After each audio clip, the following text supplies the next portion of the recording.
Yeah. Howdy, Brody. Those videos are fucked. Hey, bro, let me tell you something. There's a lot of sick ass people out here. It does have like a juggalo.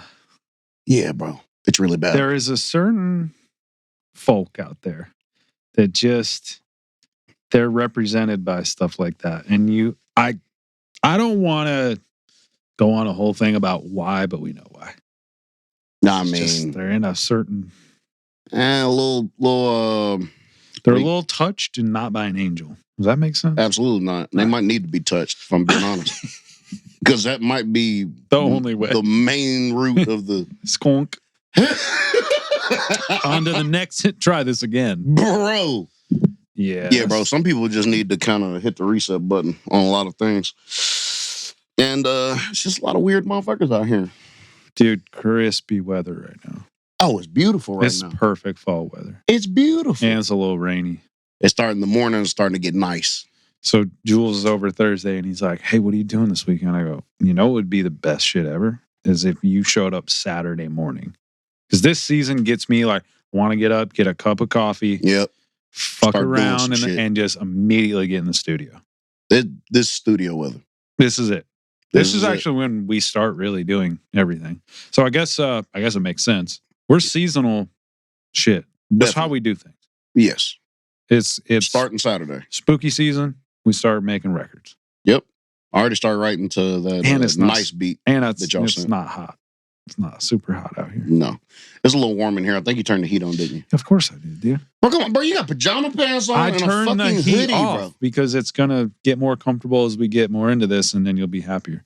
I got to keep you a little rattled at first. Oh, fucking rattled. If you're not complaining about the temperature of the room, I've failed somehow. Bro, something's up, man. Look at this dog. Yeah, I don't know what she's got going on today, but she's up your ass today, dude. Yeah, I don't know what's going on. It ain't been that long since I've been over here. The fuck do you do? Take some burst photos? No. Why did it sound like that? I don't know. It's some setting on my phone. It's sound like you were checking out fucking groceries. Dude, it's new. It's a new phone. I haven't figured anything out, and I'm not going to try to. You know, when you get a new phone, it's got new shit, you just don't change it. You just learn life with it. You just accept it. You just ride the wave till... That's a new thing, and that happens until I get a new phone, and then something else. Yep. Or some glasses, like you said before. Yeah. Them glasses going to be fire. I'm ready for them. I told you about the mother. Hey, bro, there's some weird shit going on. I seen this shit where they have this new... I think they did it in the UK. It's this gel that they put over somebody's arm, and then you wrap it. You wrap like a wound up, and 90% of it will be healed in, I think they said like 8 hours, 16 hours, something like that. Fucking Nano Tech or something? Like a burn. Yeah, it's like a burn. Hold on, let me see if I can find it. It's like a burn. Yo, these fucking LD ciders are pretty nice, right? Bro, oh, Jesus Christ. Aren't they nice? Yes, absolutely. I told you I got them at the top of my refrigerator, but I just never drink them. Just not really sure why. I feel like I got them from somewhere. Maybe from work. We deliver them. Wait, Lauren's got them and you don't? Well, I don't know if I got them or Lauren's got them. I think, no, she was making these fall drinks. And that's where it came from. You good, bro? I got it. If I just do that, okay.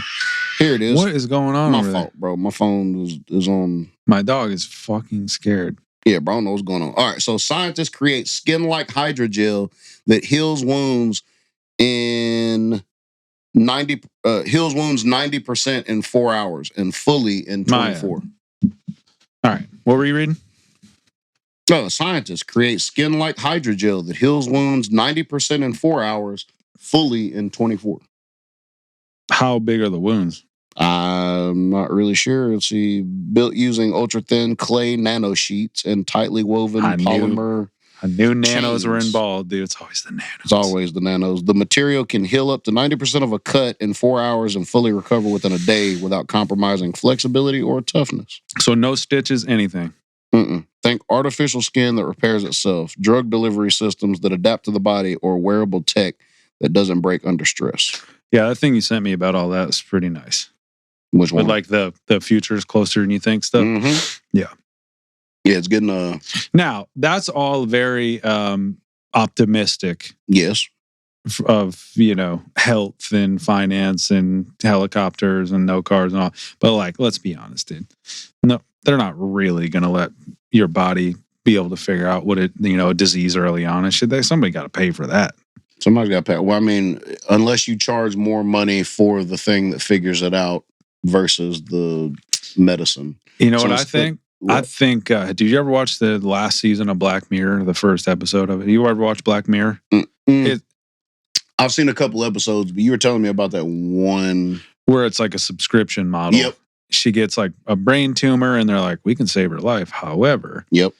That's how I honestly think shit's gonna go. I think it'll eventually be like, okay, if you want to be better, instead of this medicine, we'll basically put you on a payment plan for this machine or this organic whatever that pretty much distributes medicine or fixes any. Yeah, like slowly repairs your cells within a certain time, but you're gonna pay $50,000 a month. And you could, or you can just be on a payment plan for, it'd be like a mortgage, like a 20, 30-year mortgage. Absolutely. Yeah. Your body will be your biggest investment. And honestly, it should be anyway.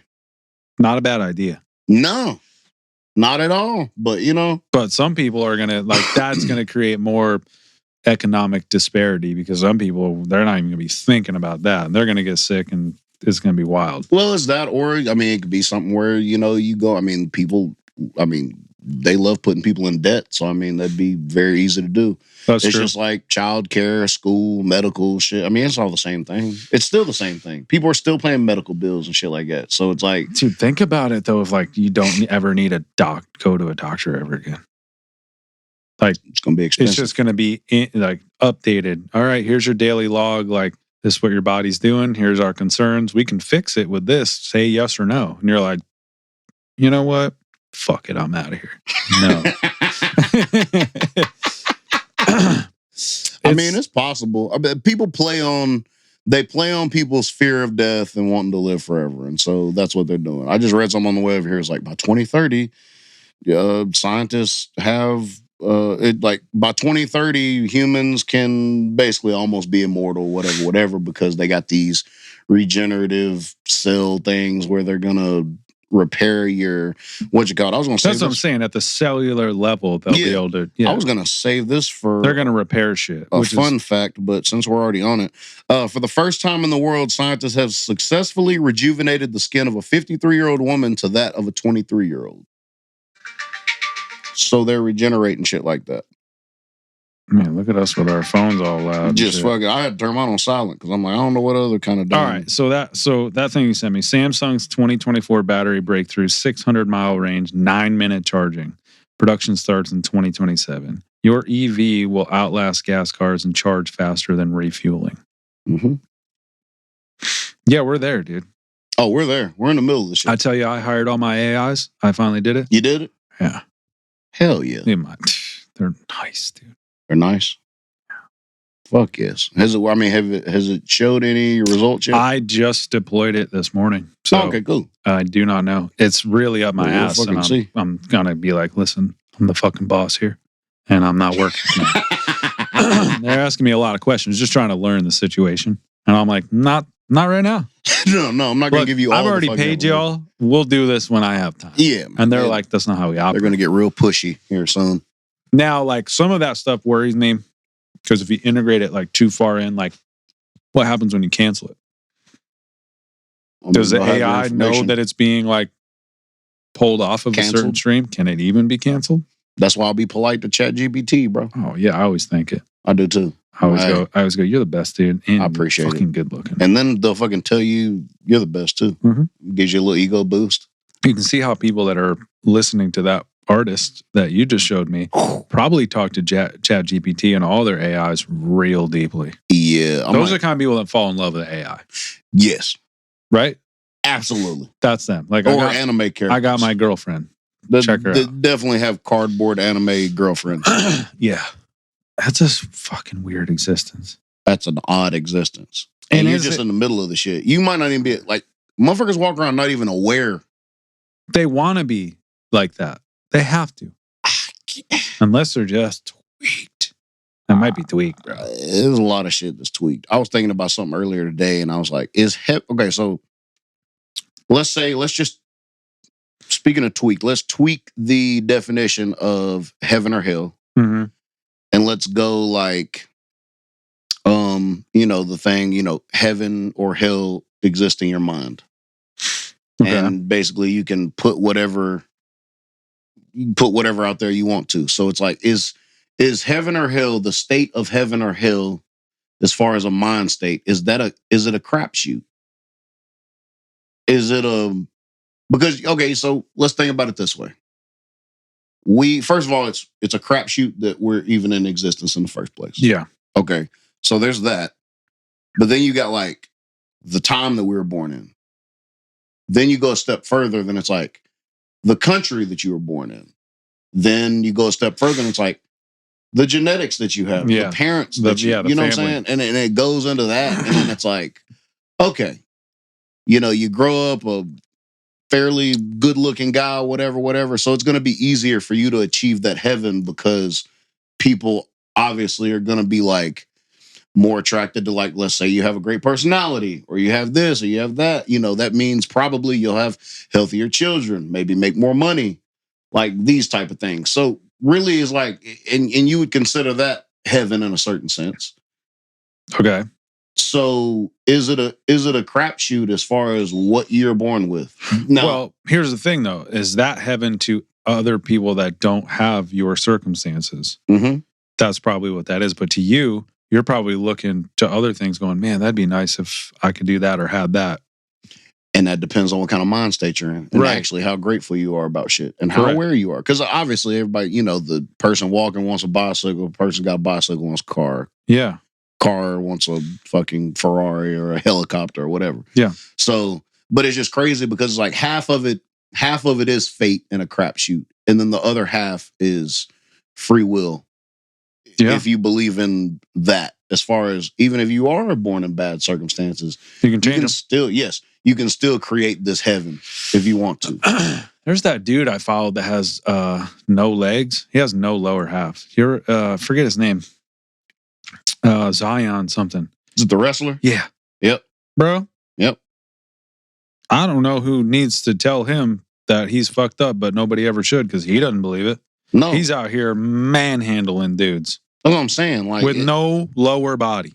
So well, that's what I'm saying. Like, his crapshoot went wrong, but did it? Mm-hmm. Because he might be more aware of all the good shit. That's what I'm saying. Than somebody with legs. Yeah. Could ever understand. We know motherfuckers all the time walk around with legs that have no idea what the fuck, just lost in their own head. Most people. Yeah. For real. So I was just like, it's kind of crazy to think about that. That's funny. I saw a 3-legged dog today. He was living life, dude. Alice in Chains again, bro. Yeah. They never fail. Oh, bro. Nah. That's my shit. Speaking of, I got to give you one of their records. One, I know you haven't heard it. Maybe you have, but I don't know. It's one of their newer. It's Without Lane. That Nick. Hold on. Did it come out in 2020? No, it's older. You remember because they just came out with an album not too long ago, and it was kind of fucking nice.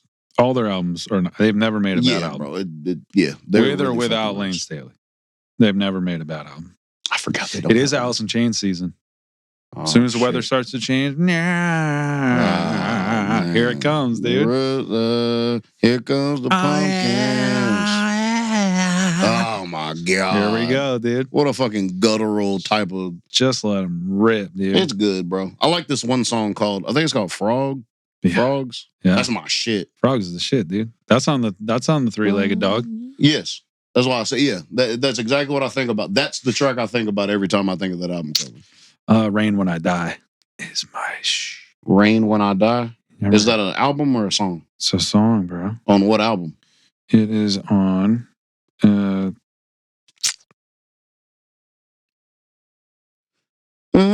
it's on Dirt. I don't know why it's fucking blanked. Dirt.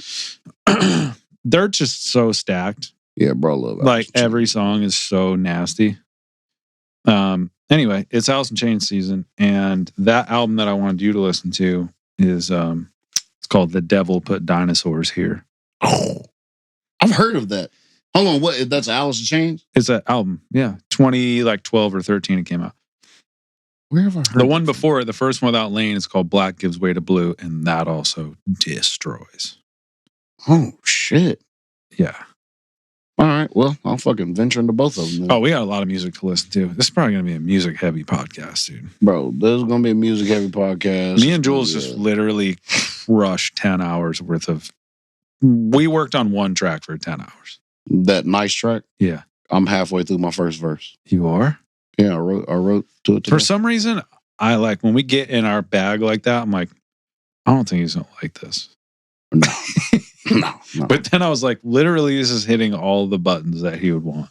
Yeah, I mean, especially for this album too. So it's like that. It's perfect. Now it's gonna take me a little bit to write the hook because there's some pacing type of.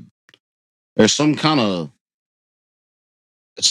like it's not off beat. We were waiting for you to pick up on this. Yes. And I realized it halfway through tracking. I go, this is going to fuck him up. And we're actually going to figure it out when he goes to track it. It's in 5/4.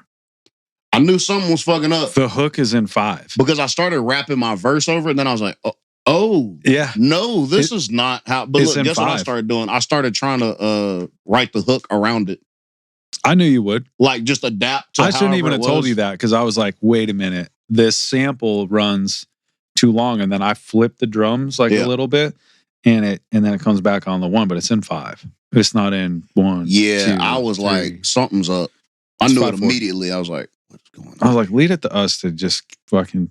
We're making different time signal. Meshuggah, I haven't even listened to Meshuggah lately.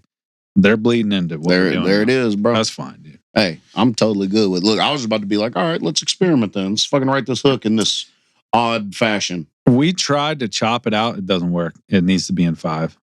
You'll be fine. Just think about it as 10 instead of 5. What in the hell? I know. I'll figure it out. I ain't worried about it. But yeah, I plan on really working on that this week and at least tracking that on Saturday. Damn, If it's just one, then I plan on tracking it on Saturday. Okay. To, and we'll just focus on that.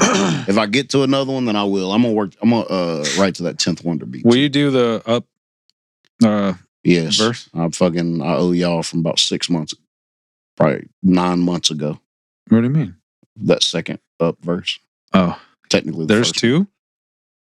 Well, did you write it? What, up? Yeah. I already had the one verse. I know. I'm just gonna do a second one. Oh, I didn't even Not know. 3. Okay, sick. I mean, unless the universe calls for it. I love it. We're in fucking spooky music season. It's a little misty. When I get up and walk the dog, it's fogged up. Street lights are looking. We got an uneasy feeling in the air for no reason. It's like nice. that. I like the uneasy feeling. She can't see real well, so she's like, "What the fuck is that, dude?" Going crazy over here. It's not Just living dead. stopping Baby. constantly and looking back. I'm like, "What's back there? What's going?" She's freaking me out. Walking Dead, son. Yeah, going down. She doesn't like it. She'll be all right though. That look she just gave me though. Yeah, she's been on the CBD hard, dude. Well, I'm glad she finally decided to lay down and rest for a second. I mean, she was leaned up against you going. She was, oh yeah. Ugh. She was out of here. She's good though. What was I gonna say? Oh yeah, so Keelan's dressing up as a samurai for Halloween. Yes. Bro, got the headband. We're gonna put his hair in a bun and everything. It's gonna be fucking magnificent. Honestly, bro, let him grow them locks out. His shit's looking sick. Bro, it's looking you nice. You see him like run down the court. It's just like fucking bouncing. Oh man. It's glorious. It's so glorious. When I saw him the other weekend, I was like, listen to me right now. You take care of these. Just let it might not always be there. Bro, I'm telling you. Okay? So nourish them. Enjoy it while you fucking can. Nourish them. Well, does Lauren's dad have hair? Yeah. I mean, he's like almost 60 and he still has like most of his fucking hair. That's how it goes. Yeah. And I mean, it's your maternal grandfather. Her side of the family have like very like thick hair. So I think he'll be fine. Yeah. I got my mom's father's hair and I'm cool with that, dude. Yeah. It was nice. I just said, I'm gonna monk out, bro. I'm not gonna sit there and bullshit around. Well, you're lucky because you got your follicles out of the way early. You know what I mean? Yeah. You don't have to do the slow descent like the rest of us are gonna have to do, including Jaylen Brown. No, the wild shit is, and it's driving me fucking nuts, bro. What? I don't know if it's like a self-esteem thing or what, but like if it's going, just let it go, bro. What do you mean let it go? Like if it's thin and it's way back here, you just got some. Oh, you mean like shave it? Yeah. Oh yeah. Fucking shave Nothing it, looks bro. crazier, dude. You look nuts. I know. I feel like if mine creeps back a little bit more, I'm gonna be Bro, like, yours is fucking fine. I know it's been like this for 10 years. Bro, it's fine. You don't have any. But I could easily get I could get Eddie Munstered up. Bro, you don't have any recession. A widow's peak is different from like losing your fucking hair. That's true. I mean, you have like I can't even fucking see it right now. It's barely peaking. That was all from celiacs. I told you that. Yeah, you lost your fucking. That's fucking wild. All mine were seeing. I had dreads at the time. See, that's wild. And I remember this girl was like, "You know, you're losing your hair," and I was like, "What? What are you talking She's about?" She's like, "Yeah, like your hairlines," and I was like, "That's crazy." And then like a year later, all the celiac shit hit, and I was like, "Is this a symptom of it?" And they're like, "Yeah, dude, you're getting no nutrients." And I was like, And then once I got that, like it pretty much stopped it. Good to Besides go, me just getting older. It's gonna happen a little bit, but I mean, but still. I tell you what, though, I've seen some miracles with some of these pills that these motherfuckers are taking, dude. Their hair's coming back. I will say, if I could take a pill to just like have my hair restored back to the texture that it was, and I don't want no substitute texture. Nah, I want my original fucking texture. You don't want pubes on your head. No, if I could get my original fucking texture of my hair back, and I could grow it evenly. I've never known you with hair. So you haven't. What was it even like? It was give me a. It had a blacker texture than Keelan's. Okay. It was softer than my beard. Not that you've ever felt my beard, but it was softer than my beard. It was kind of tight curls too. Did it want to fro naturally or did it want to curl? It would curl, but I did have a fro at one time. My sophomore year of high school, it was probably like that. Nice. And but my hair would do this thing, like it would look like it's a certain length, and then I could pull the curl out, and you could tell that it was longer. So it was, but yeah, I definitely have blacker texture hair. Keelan has more like white texture hair, but it curls. Yeah, he's got the curls. Yeah, most definitely. So he's got Dominican hair, dude. Yeah, bro, that man looks like he looks like Pablo Escobar. Yeah. You put the glasses on him? What I say the other day, Jules was chatting with Diego and them. They were having their basketball thing. And they said something. They're like, Tyler doesn't know shit. He's not Dominican. I go, how do you know? How do you know? I go, I'm Italian. We're just light-skinned Dominicans with better food.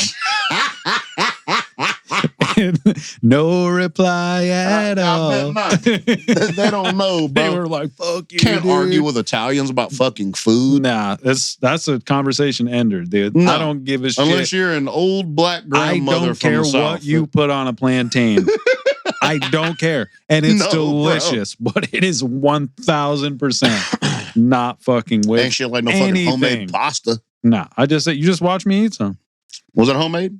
No, I didn't make it. But some little noni did. Some little what? Noni. A little nonia. Miri ordered that. It's from Italy. It's like, that she ordered. Shit. The reggaeton.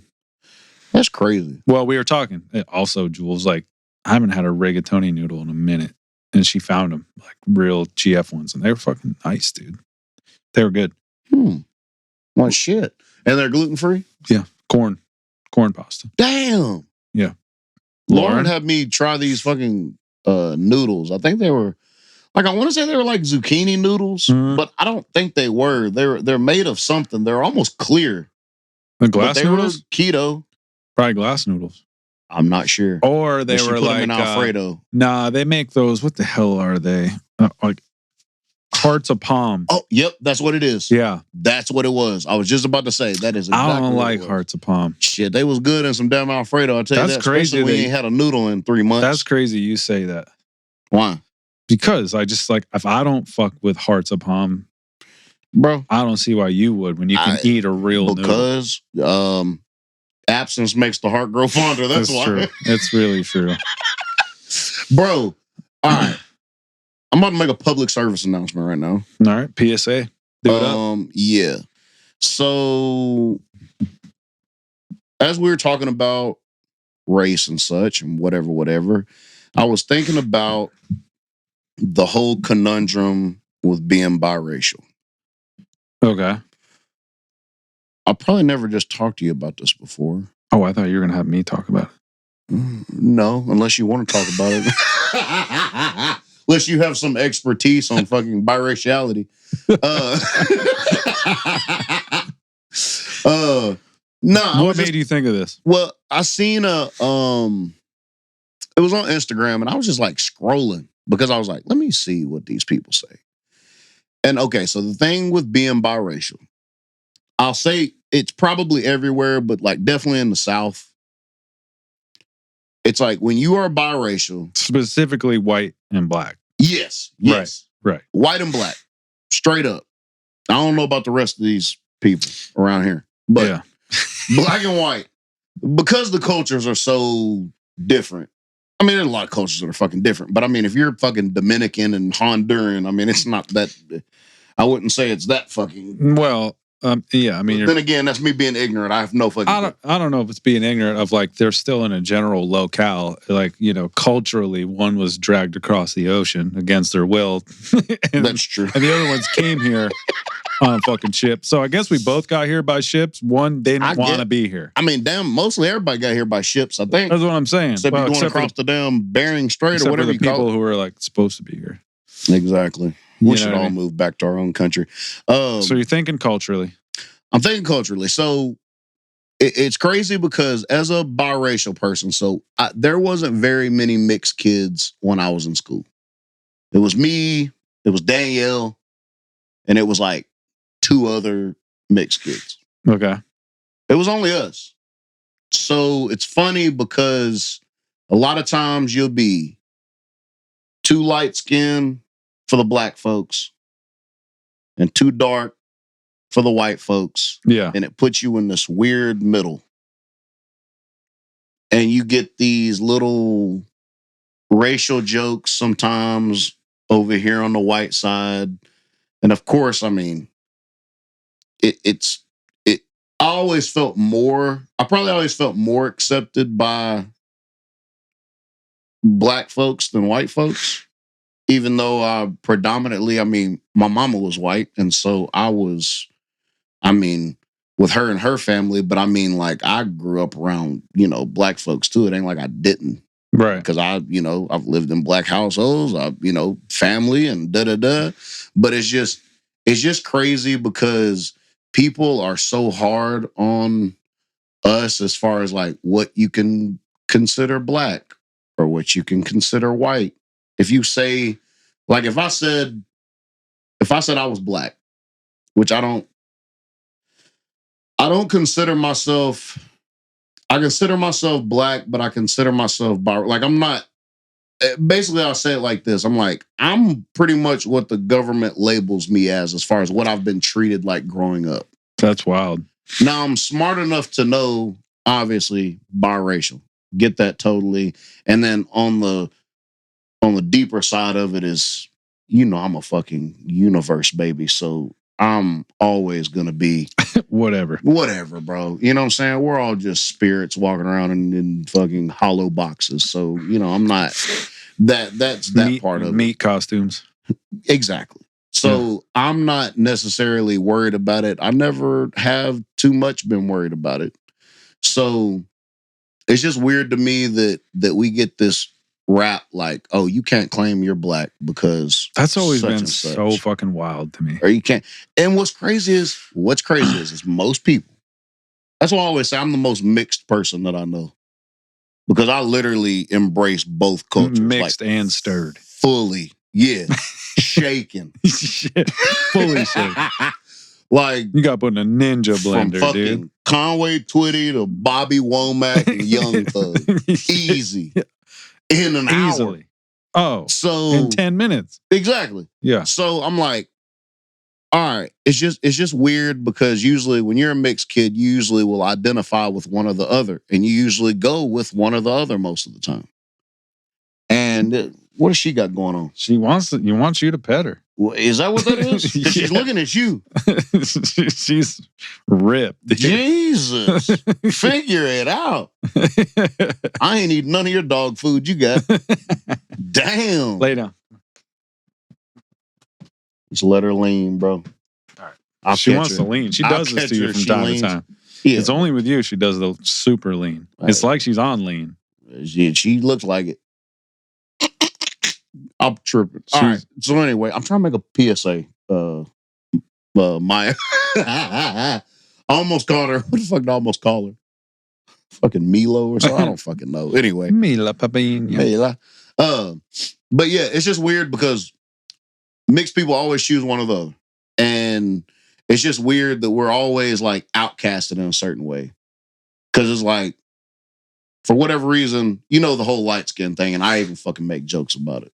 You know, light skin people are vain and they're da-da-da, and it's this and that, and you know, you want to, I guess, code switch and this, that, and the other, and it's just, I don't know. I always thought it was strange, and I just seen a lot of hateful comments on IG, just as far as like, it's always like, you're white. Why are you claiming you're such and such? And it's like, why is it that heavy?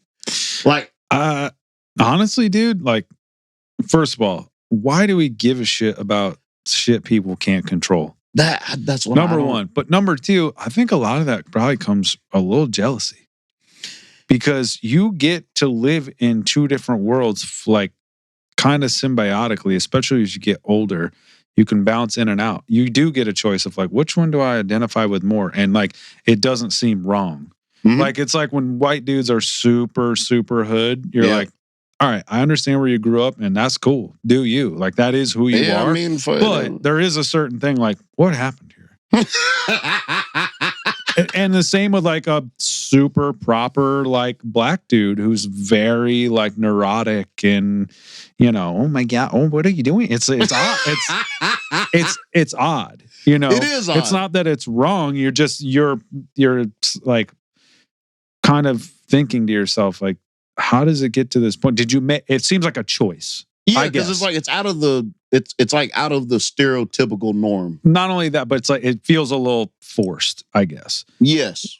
Not that it is. It just like to the untrained eye, and that's like really just an ignorant statement about it. Well, I was about to say it can be our ignorance. But I think you're like, you get to live in both worlds. Miri deals with it because like you relate to her on this. Like when she was growing up, this is how fast things change.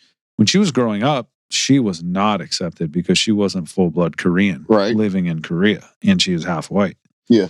Now, Koreans have adopted Western culture so deeply. They're making their eyelid. They're getting surgery on their eyelids to look whiter. I'm like, you'd be the damn princess of Korea. And what? Yeah. And what's now, crazy is 20 years later, all of a sudden she'd be accepted. And what's crazy is some Asian countries over there are getting their hair, like they want it black texture. It's weird. So I mean, it just goes to show black culture is fucking, you know, the hip hop culture, everybody, it's the coolest culture. Everybody wants it's the coolest culture, dude. Even if you say that you hate it. Let's just call it what it is, dude. It's the coolest one. It is. I mean, I say it's the most influential one just as far as like culture, style, that type of thing. I mean, it just is. But, you know, I always like grew up like, you know, I remember statements that my mama would tell me that like her family would make when I was younger. Like, well, you need to get him to do such and such because he's going to grow up confused and not know what it. And I'm like, nah. I'm good. Yeah. I promise I'm good. Like, I'm confused, but not in the way you thought I was. Right. Like, I'm confused about a lot bigger fucking things than that. Yeah. But it's just weird because I'm not dumb enough to be like, yes, I could be accepted easier because I have lighter skin than coming in as like a dark skinned dude. Yeah. But they don't understand that I still get looked at by white people. Some white people, obviously. Yeah. As, oh, who's this motherfucker? Because, you know what I'm saying? Like, I got a little... Also, you look dangerous. Well, I try Let's just call it what it is, Look, dude. I laugh a whole lot. I don't know. I look dangerous, too. That's all I got. It's you okay. look very, like, you could do anything at any moment. And I can. Exactly. And we want them to believe that. Exactly. Look, that's why look, motherfuckers take my kindness for fucking weakness. And then all right. Don't unleash them. I'm telling you. Yeah. I mean, you don't seem to you don't seem to have any struggles with that. You do make a lot of Jason Tatum jokes, and that's fine. He deserves it. Well, he's might be the lightest of the light skins. He's definitely Drake of the NBA for sure. Bro, don't do that to me. I mean, it's true. Deep down, it's true. The Drake of the NBA? Yeah. That hurts, bro. Second closest one's probably LeBron, just to be honest. I made the mistake today of being like, my phone was saying some Scorpio shit because it's Scorpio season, yeah. And I was like, all right, I'm not going to I don't really buy into this whole thing, but a lot of it's pretty spot on about me, like, just my personality. And I was like, who's a list of Scorpios? Like, just famous, eminent people. And it wasn't a great list, dude. You said it wasn't? It wasn't. It started off good. It was like Leo DiCaprio, Anne Hathaway, and then it quickly went to Drake. Then it went to Bill Gates, and then it went to Diddy. And I was like, I'm done reading. Bro. I'm done reading. You're in good company, bro. I'm out of here, dude. Scorpios. You're in good company, bro. Fucking psychopaths. Mine's like Alicia Keys. There you go. Lupe, J. Cole. Yeah. I want to say either Jim Carrey was born on my mama's birthday or mine. I can't remember. But yeah, it's like in that area of things. I want to say, no, Big Boy's an Aquarius, not Andre is a Gemini. Yeah. But yeah, like it's just funny to see that. But yeah, it's funny like watching those traits and stuff, the Aquarius traits and all that. And a lot of those Aquarius traits are fucking spot on with me. Oh yeah. Spot on. It's spooky how spot on it is. Yeah. I mean, I don't disbelieve a lot of that stuff. I'm just not going to be like, oh my God, it's Scorpio season. Oh my God. When people start dressing their fucking, what is it called? Huh. What is it called? When they start announcing their zodiac sign fucking months. It's like, all right. Bro. That's on the same, like, it's my birthday. God, bro. Dude, it's so fucking stupid. We've talked so much shit about it. I might do it this year. I might be like, full Scorp birthday. It's my birthday. Everybody's got to be there. And just oh my God. Fucking hand out scorpion chains to everybody. We're drinking scorpions. We're getting on skateboards. We're scorpioning into the fucking asphalt. God, everything is a scorp, dude.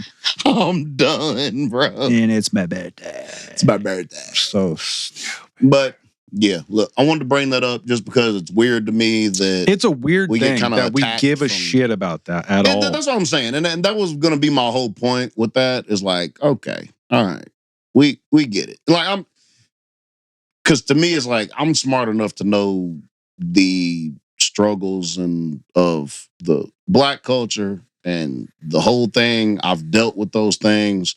I've been treated as such, either by whether it's white people or law enforcement or what, they don't give a fuck. You think cops like that hate Black folks really get, or just white people, period? Yeah. You think they give a fuck that I'm a little lighter? Most of the time, no. Not at all. No. And it is what it is. Like, I don't know. It's the whole shit's just weird to me. I watched this dude, I think it was on our TikTok. Our TikTok algorithm is wild, by the way. I rarely flip through videos on it. There was a Black dude going through it. Actually, I learned a bunch of shit, and I wasn't really sure of his angle. And I didn't know his history, but he was like a younger Black dude, and he was basically going through the manipulation of social engineering based on cultural annihilation. Yeah.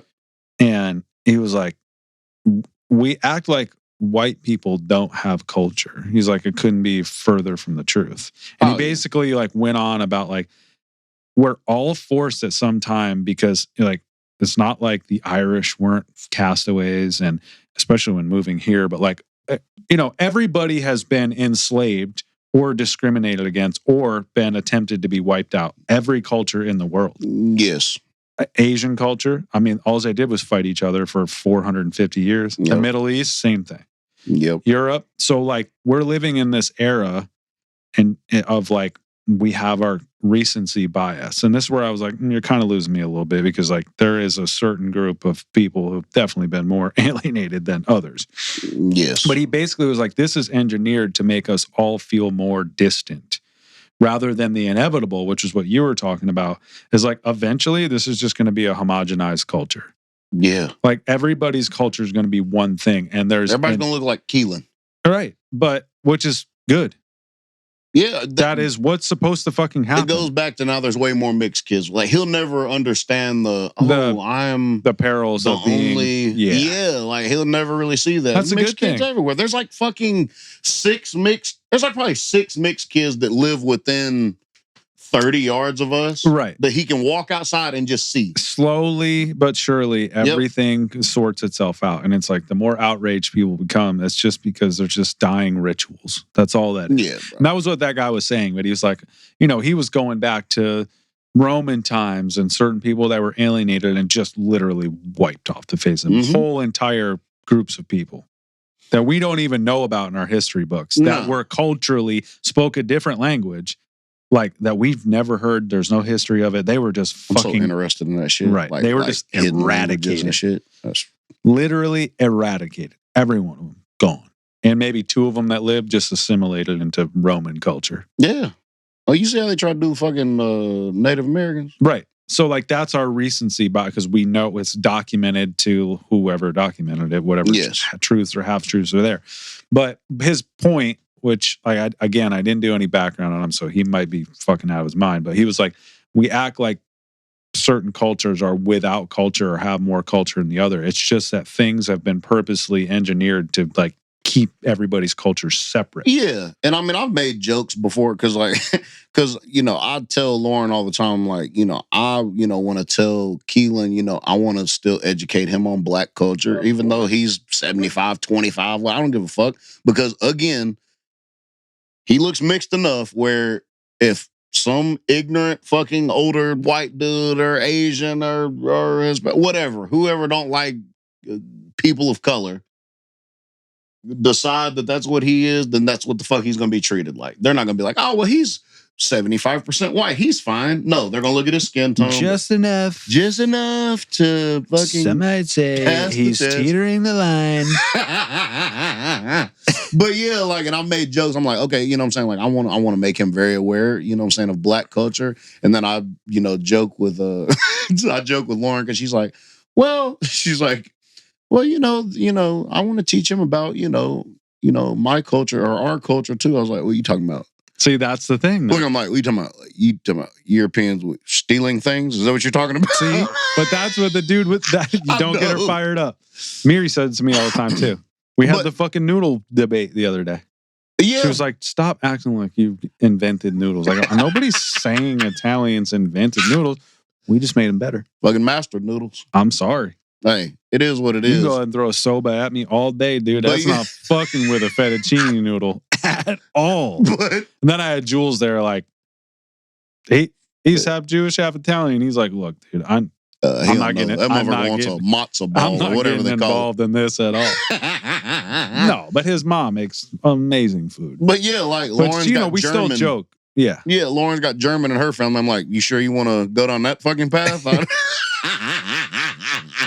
I'm not sure you want to. The poor Germans, dude. Oh, man. No, they're honestly, forever. because they're great people. They just got caught up in some shit, and most people didn't want any part of that, bro. No, they'll always have some. That's the thing, though. Like, that country has a connotation on it forever. In fact, there's a dude. That's funny you said that. There's a dude that I sold my 2 little tables to. He's a drummer. Just moved to town. Mm-hmm. And he was mixed in his 60s. And we talked for like an hour about shit. And he grew up in his dad was a famous jazz musician and he's a drummer and da-da-da. And he was just going through shit. And he was telling a story about how he went to Germany and played in a gospel band. And it was the first night we get there and there's this dude in the crowd, like he funded it all. Like the church paid for the whole shit. Yeah. And basically the guy like sent his messenger up to him and was like, hey, he'd like to invite all of you back to his house for dinner. And everyone in the choir was like, fuck no, I'm not going to some old German dude's house for dinner. This is the end, bro. Oh, God. And he was like, he's from Brooklyn, and he was like, I'll go. And they were like, bro, if you go, you're out the fucking band. You're going to die, first of all. So he's like, he's like, everybody went to their quarters and shit. And he's like, I fucking went by himself. That's wild. Bro. And he fucking went to his house. And the dude that invited him like got emotional because he was like, this is crazy because we had to, because he was old. And he was like, I remember when this would have been unbelievable, like this would have ended completely bad. Yeah. And nobody wanted part of that. And the dude was all crying. The old guy was like, this is awesome that we're at this point now. It's super fucking cool. And he was like, I just can't believe that we people are still scared of this. And he's like, well, he's got a translator. He's like, I mean, we're Americans. We only know a certain point of this, and the guy was like, dude, we were all forced to be part of this thing or else we also would get fucked up. We literally only know shit from our history. Yeah. That's it. Point being, like, Unless he was really like, dude, I read. just learned this whole, I took a risk. And he was like, it was really crazy watching this dude be very emotional because it's like, there was this moment that, there was a trust there that would have never been there before. And he's like, this is progress. And this is what I wanted to see. It's nice. That's dope. And that was like in the 80s, probably.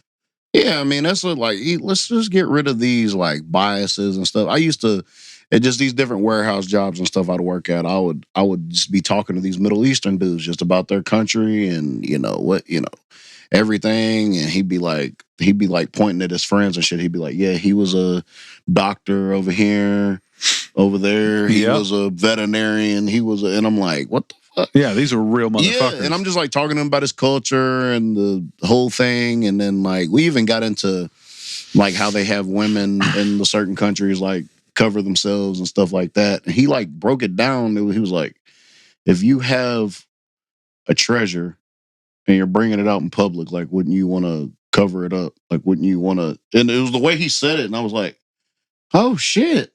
That's actually dope. Yeah, like I never thought about it. When you like hear it from that perspective? Yeah. And I mean, obviously, like a lot of that shit's overkill, but at the same time. Well, there's also, but it was cool to hear that instead of just being like, well, instead of like this authoritarian type of thing. Right. It seemed like it was more of a cherishing, and I get tradition. That too. I mean, yes. And it's a perspective. Yes. And it's like, again, if people don't think shit, like here we are, I think it's third podcast in a row, we're saying some shit that might get our podcast kicked down the chambers, but like, probably, bro, if we don't think that propaganda exists in this country, you're fucking crazy. Oh, it absolutely does. Absolutely. The whole fucking school system is propaganda. We could get real deep and break it all down. Oh, yeah. This isn't the place for it, but like that kind of shit that you're saying when you meet. So think about it. Think about it from our perspective of like the average everyday American walking into one of those stores and seeing those people and being like, oh, they are just immigrants that run a store here. That's their life. Mm-hmm. But nobody thinks to themselves, that was a doctor. That was a veterinarian. That was a school teacher. Like, these are prominent people where they're from that had to work very hard to get there the same way that we do here. But because they're here, now they're relegated to this. However, they have a freedom here that they don't. That's another thing. So they're willing to trade that. Yeah, I talked to this dude over there, and he was like, his store like kept on getting like blown up and shit. Yeah, or his store got blown up. It was like, what the fuck am I doing? Yeah, it's like, we gotta go now. Get out of here, like right now. Now imagine being in that reality. It's fucking wild. Like, yeah, what happened today? Well, store didn't blow up, so pretty good day. Bro, it's so wild because when all this like, what is it, xenophobia? Yeah. So like when all that shit was going on, people were scared of Middle Eastern people. This is right after 9/11. I flew to Texas. I remember it. I flew to Texas to go see my daddy. Yeah. On the way back, there was this dude on the plane. It was a Middle Eastern dude. and nobody was sitting beside him. Like I'm talking about, seat was empty. Yeah. So I thought there weren't many seats left, but I mean, I didn't really give a fuck anyway. But this was like right after 9/11, so everybody's on fucking pins and needles. Yeah. He had a laptop. He's just over there just chilling. And I went over there and sit beside him. I was probably 13, 14, something like that. Probably 14. And I sat there and just talked to him about his job and all the shit he did. And it was cool. And I made a joke like after I got off the plane to my mom. I'm like, I probably just saved the whole flight. Hell yeah. But it's just having that. It's funny to have that. That's like part of me having like a dark sense of humor, but also like that humanitarian side of things, where it's like, but just treat a human like a fucking human, bro. And you never fucking know how you'll get through to somebody. Not only that, but you don't fucking understand how much you'll learn. Yes, that's the thing about this whole cultural thing that we're talking about now. Is like, the entire basis of fear and all the problems that we have with racial shit is just based on people literally not talking to each other and going, oh, you're the same as me. We got the same fucking bullshit going on. Why am we like this? But everybody sits in their box and they go, bro, you fucking, this is why. It's, bro, if you think about the Hitler fucking thing, I don't want to get super dark about it, but his whole thing was, and he fucking marched his way in, he got elected, and then shit started going wrong because his plans were fucking crazy. And once the economy started to crash, instead of owning up to it, he goes, here's why none of you have money and your stores are failing. It's because of them. Yep. And the minute he did that, that's what fucking happened. And that's crazy. All it takes sometimes. Instead of people, he just directed the frustration towards a group of people, and that was all it took, dude. And then that spread like wildfire.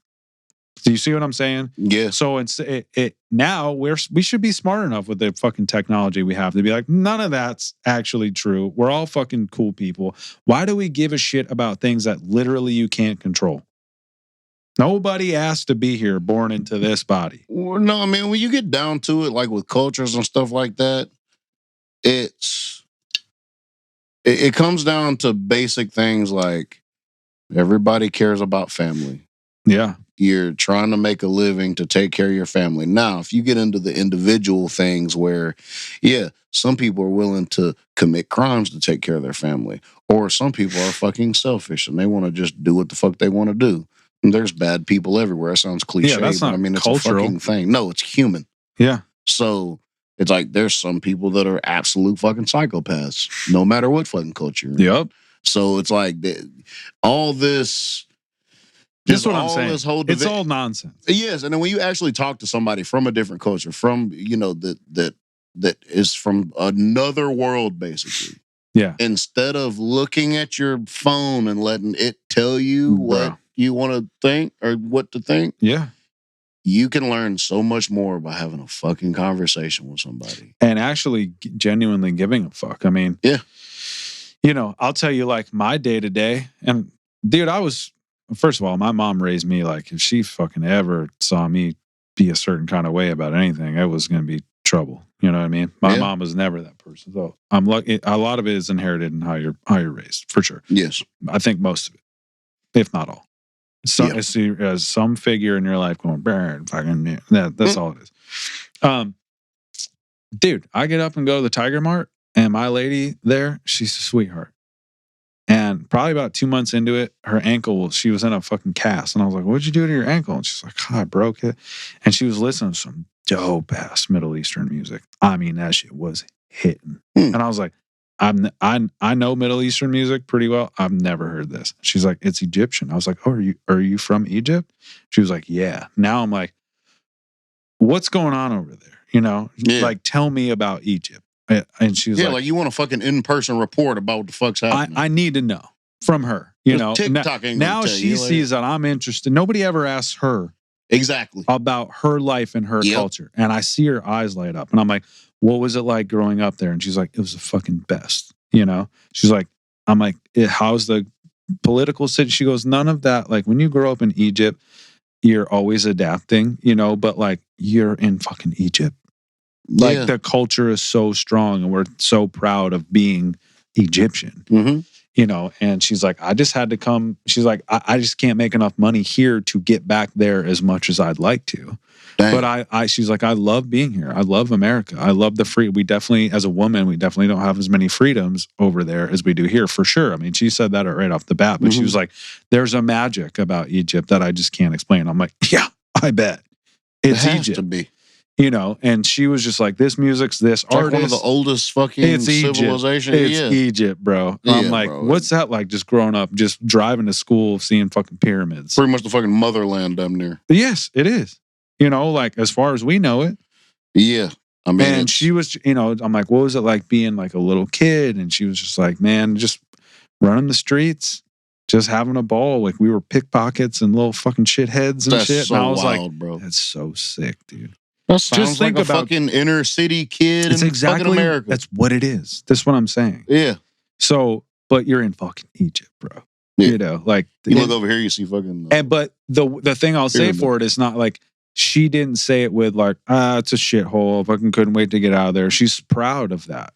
Like there is a different thing with that. She was like, dude, I'm fucking from Egypt. I love it. The vibe is. She spoke about it with like nostalgia and a fondness. Right. There wasn't any like shitting on it, even though she's a woman and grew up in a Middle Eastern country, which not the greatest situation. A lot of rules, a lot of shit you can't do, but not a lot of rights. Yes. Stuff, but none of that is what she said.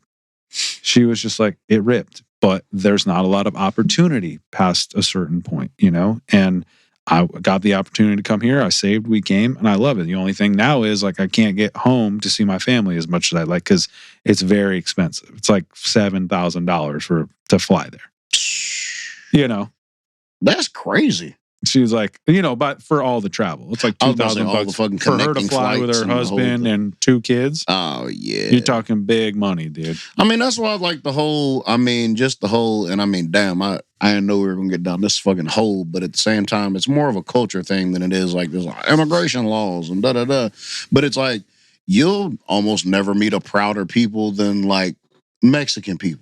Oh yeah. Or what, you know what I'm saying? And yeah, I think anybody, like, especially if you're here, you want to be here and you want to represent where you're from at the same time. And I think there's nothing wrong with that at all. No, like, there's all this thing like, speak the language. You're an American now, Bert. And it's like, dude, I don't know if y'all know this, but like, this is a melting pot on purpose. It's always supposed to be. That's literally the foundation of this fucking country. So if you're not going to let people be proud of how come Italians, like, I can sit here and talk and be like, fucking, but you can't be from Guatemala and be proud of it. What the fuck, dude? Yeah, this is the point of America. Yes. And I just hate all that shit. That shit and they sucks, dude. That's and such they just low get the bad rap or energy. Criminals over it. There's fucking criminals everywhere. Bro. You could ship everybody that's in prison right now. You just ship them out too to a fucking island and just ship everybody out if we're worried about everybody being fucking and yes, but it goes back to there's crazy motherfuckers everywhere. Bro, they're not criminals. This goes to the Locke versus Hobbes theory. This is are we born with these traits of being quote unquote bad people, or are they learned traits? This is Locke versus Hobbes theory. So battle. Are we inherently born bad, or is it learned? It's learned, it's circumstantial. Environmental. I think there's a mix of both of those things. I think there's wires that can be crossed, and also I think probably most things are learned and absorbed throughout a certain stage of your life. Yes. Now that being said, I think we could probably pinpoint most criminals in the entire world to growing up in less than favorable conditions, having to do whatever they have to survive.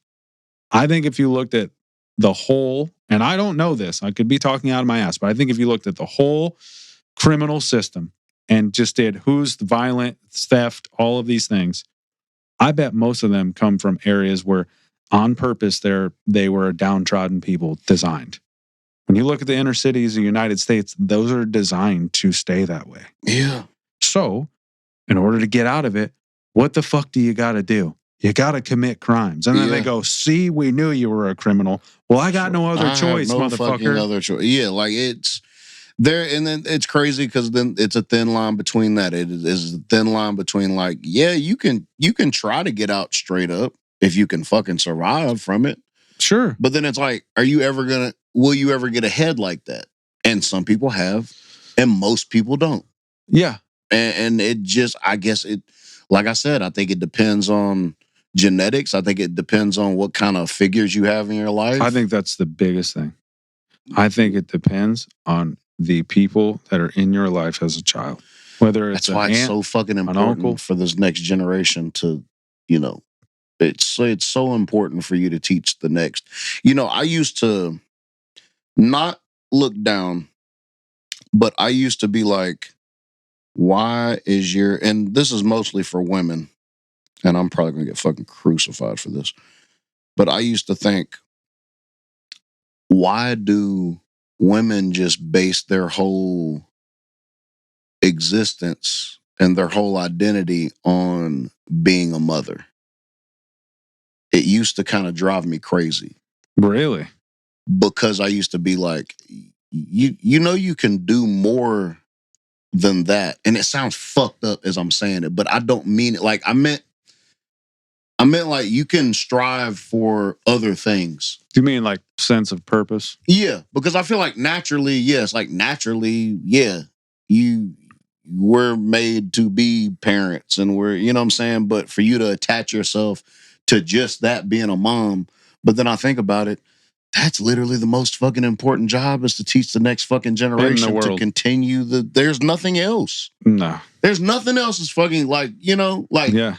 Either to guide somebody younger than you, whether you're fucking kin to them or not, close, or even if you just come up on a kid and give him some kind of positive interaction, he might think about that shit or she might think about that shit for the rest of their life. And it could literally cause a ripple effect. It does cause a ripple effect. Yeah. Well, think about it this way. Like all the shit that you'll ever accomplish in your life, and it'll be vast and varied and many. Yep. If you were a shitty dad, all of that is tainted. That's what I'm saying. It doesn't matter. So, but then you put it towards, dude, if you're a fucking badass parent and there's no higher honor than that, no matter what you do either. Yeah. You know how hard it is to be both of those things? Fucking wild. The hardest, because most people that are super successful have to sacrifice too much. And then their kids go, yeah, my dad's so-and-so, pretty sick, huh, to the world, but he was never around. Fuck that guy. Yep. Then you get that. So which one means more? Do you know what I mean? Yeah. We're only here to keep this thing going. So if that's the actual laws of the universe, then there is no higher honor than being a fucking badass parent. No, and that's like I got out of that mindset pretty fast because I was like, okay, that's really fucking stupid for you to put try to add a superficial title to something that is a God / universe given, like honor to do that. Like you said, it's the highest honor. So the thing I posted on IG yesterday. Oh yeah. One day you're gonna sit down with somebody. Or one day your kid's gonna sit down with somebody and tell them how it was to be raised by you. Right. Make sure it fucking rips. Make sure it's a story worth telling. Yeah. And it's like profound, dude. Wow. Because you only get one chance at that. No, and it goes quick too. And you're like, I can't imagine being you, because I'm watching Keelan grow up and go, whoa, you're there every day going, oh, no, fuck. I mean, wild, he's a little man now. Yeah. Like, he's not even like a kid anymore. He just fucking walks around like he pays bills now. Like, he does. Like, he's got aura, dude. He does, bro. Big aura. He's got some fire. He got some. And I love his sense of humor, dude. I cannot see him for weeks, and immediately I'm like, what are you doing, man? Rough him up a little bit. He's a damn trip, bro. Absolutely needs it. This man choked Vic the other day. I said, Keelan. I said, Vic, let Keelan put you in like a rear naked choke. He's like, all right. Yeah, all right. I'm not signing up for that ever. He said, all right. I said, Keelan, when he taps, let him go. Because, bro, he squeezed on Vic's fucking neck.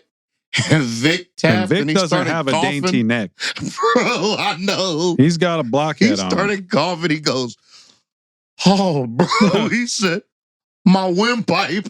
He said it hurts so fucking bad. Yeah, that's a mini man. Bro, because he'll be choking me, bro. And well, I'm he's talking used about, to choking you out. This is also crazy. He is used to, he's bro. used to choking you. And I'll tap because I'm like, bro, like he could. I said, bro, don't ever do this to anybody at school. No, because you will fucking kill them. Because if you can make me like, I'm not gonna say shit to him because I still have this like far away uncle vibe. I'll always have it, you know. But or he'll be afraid to try you. No. If I tell him some, because I'll say some shit because I don't have to deal with the consequences of it or think about what I say. And I'll give you an example, and this is why I'm aware of it. Is like when my cousin Rob, and we're like brothers, you know. Yeah. And his oldest he was getting bullied in school. Mm-hmm. It was like first day of school, and I go to Rob's house after work or whatever, like drop him off, and Lil T, his name's Tyler also. Mm-hmm. That's funny. Lil T's like all fucking upset. And he's like, this kid's clowning me, man. And I was like, let me tell you something. Let me tell you about your Uncle T when he got bullied. There was this kid on the bus that tried me for about 3 days. And then finally, on the third day, I just threw my books down and just uppercutted him right off the bus. and we became best friends after that. I still talk to him to this day.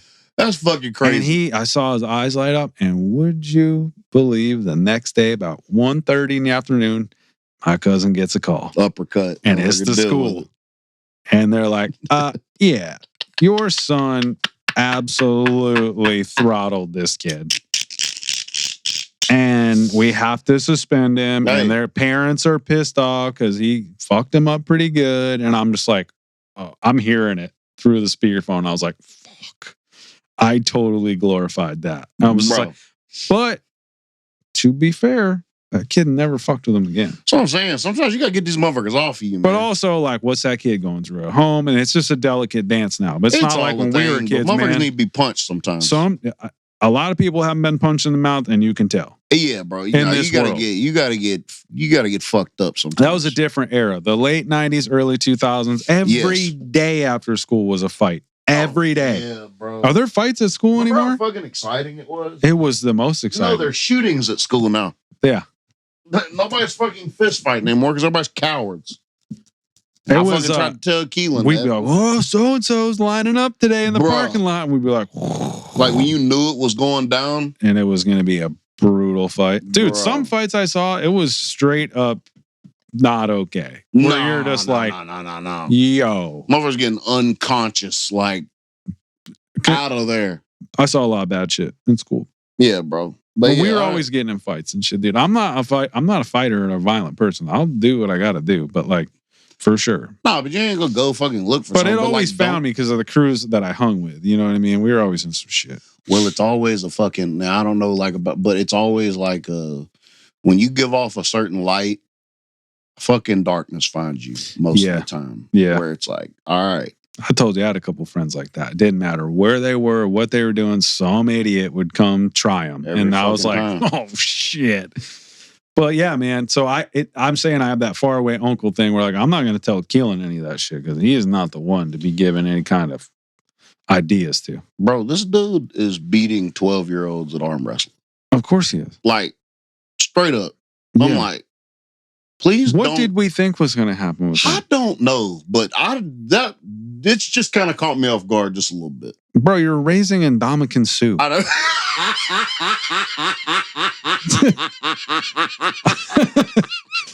This is what we're dealing with here. This is fucking Derek Thomas. He's gonna step on somebody's fucking face one day. Like this is what's weird. I love you being like, my man's nice with basketball. And I was like, dude, I'm so glad that he loves basketball because when he's a Hall of Fame defensive tackle, we're gonna look back at this and be like, dude, what can he do? Because what I forgot to tell you is like we were watching the Allen Iverson the documentary, and what most people don't realize is that he was an unbelievable quarterback and safety and kick returner. bro. Won the state championship in Virginia. Played 3 positions. And loved football. He didn't even like basketball. He was a football player. That's fucking crazy. I mean, this shit like that all the time. Hell, You know what I Antonio mean? Gates didn't play to what, college? That's what I'm saying. So it's like, and I just look at Keelan going, oh, I love that he's playing basketball. But when football finds him, watch out. I guess when he finally decides like he wants to, you know how I am. He's going to be a mammoth human being. Dude. I know, bro. It's not.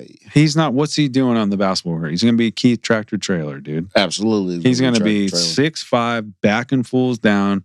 But then you got string bean dudes now. You got white dudes that are 7'4" balling. It's different time. Oh, yeah. He needs to line up in a 3 technique and blow motherfuckers off the line, bro, and kill quarterbacks. It'd be bad. He'll get paid a lot of money to kill quarterbacks, and he'll be very good at it. It'll be really bad. Wait till he gets that first sack, dude, and it happens. Lauren, I know you don't want to hear this. I know you probably don't want to play I don't even want to fucking hear it. But it's going to happen. I'm trying to keep this man from head trauma. Look, by that time, the helmets will be so dialed in. We'll put him in one of those fucking funny-looking mascot helmets. You know what I was thinking of? What? Why, if we care so much about concussions in the NFL and they're wearing these Guardian helmets, right? You got Romeo Dobbs running around out there like a fucking Pokemon. The motherfuckers. They're so fucking terrible, bro. Why isn't it mandated from the NFL that after you come back from a concussion that you have to wear one for a certain amount of time? Why aren't they doing that? That makes sense. Or just have everybody fucking wear them. Right. Which one is it? Because I mean, if this is safer to wear, why would you just not have everybody? Or if you're Tua, why aren't you wearing one? No, he needs 2 Guardian fucking. He needs stacks on stacks. Oh, bro, he needs layers on top of his shit. Like, why isn't it like, okay, you have a concussion, you didn't clear protocol, like you can do contact, but you're wearing a Guardian helmet, and then your first 3 games back's mandatory. You got to wear one. Yeah. Because as we know, like the concussion's one thing, but stacking concussions in a certain amount of time is insanely bad. That's the worst, bro. I can't imagine wearing one of them big fucking. I don't know. I mean, they move pretty. Romeo Dobbs cuts motherfuckers up with that thing on. Yeah, I mean, I actually think he's a better receiver with it on, so maybe he feels safe and he can play free. He might be ready to fucking crash out then. He looks good, dude. He does look good. Since he put the fat head on, he looks nice, dude. Good. That's absolutely a fat. That shit looks wild, bro. I know, but that's why I'm like, the NFL, if they really cared, they would mandate it. They would go, look, you can come back and play and get your paycheck and all that. You just got to wear this for 3 games, or you got to sit out those 3 games. Yeah. Which one is honestly, if they made everybody just wear them, period, nobody's gonna fucking say it. Y'all are millionaires. Y'all be all right. I know. Just wear the fucking mattress on your head and be done. Just shut up. It'll be all right. You're a millionaire. Yeah. Now you can not kill yourself when you're fucking 40, 50 years old. And that'll be great. She's on another planet. Bro, I don't even know what she's doing. Fucking spiked her whole shit. Yeah, she's fine. Hey, what you doing November 8th? It's Mary's birthday. Well. Why? What do you got? It's Friendsgiving. 3 p.m. Come on, dude. Bro, well, I mean, look, it's the only You said it was in December. No. Friendsgiving? No. It's not fucking December. That's what you said in the last podcast. Well, we'll have to go back and check that. But, yeah, that's on there. I don't know, because I remember I said, what are you doing in November? And you said, my family would be in town. This is what I'm saying. My November You said it's my 40th birthday. Mary's birthday. All right, bro. Well, look, the only reason I'm not calling November Mary's birthday is because this is like actually my birthday. But as I talked to my mom, I said, look, you don't have to be here for my birthday because Joe's trying to get off work. How close is you and Mary's birthday? 1 week apart, exactly. No fucking way. Oh, yeah. Oh, that's wild. It is very wild. The most wild. What the fuck? Yeah. Huh. Scorped up double time. Well, you know what that means. You got to make it up. Just come to my house Saturday, bro. Bro, come on. Come on, man.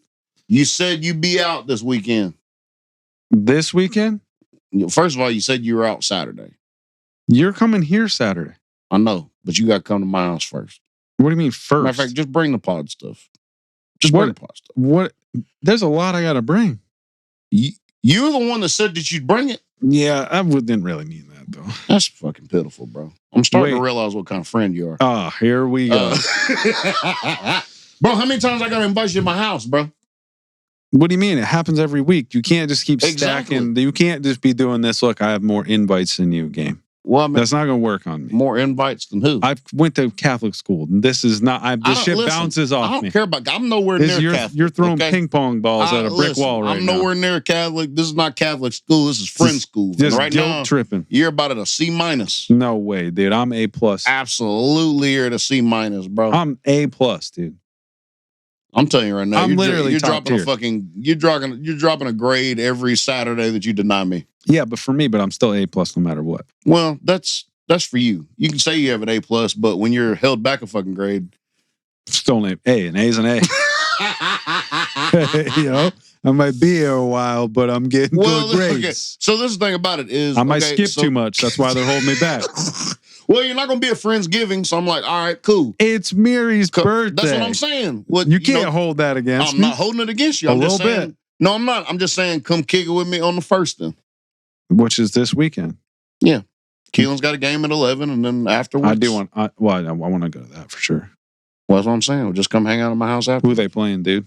I don't fucking know. He played his school Bishop Gorman last Saturday. Who? Bishop Gorman. Who the fuck is that? That's a crazy high school out in Vegas. Oh, what the fuck, bro? Everybody's a 5-star athlete. No way. All right, bro. 11, and then what? When? Then we got to record an album. So you got to come here after that. Well, I'll come here after that. And then what?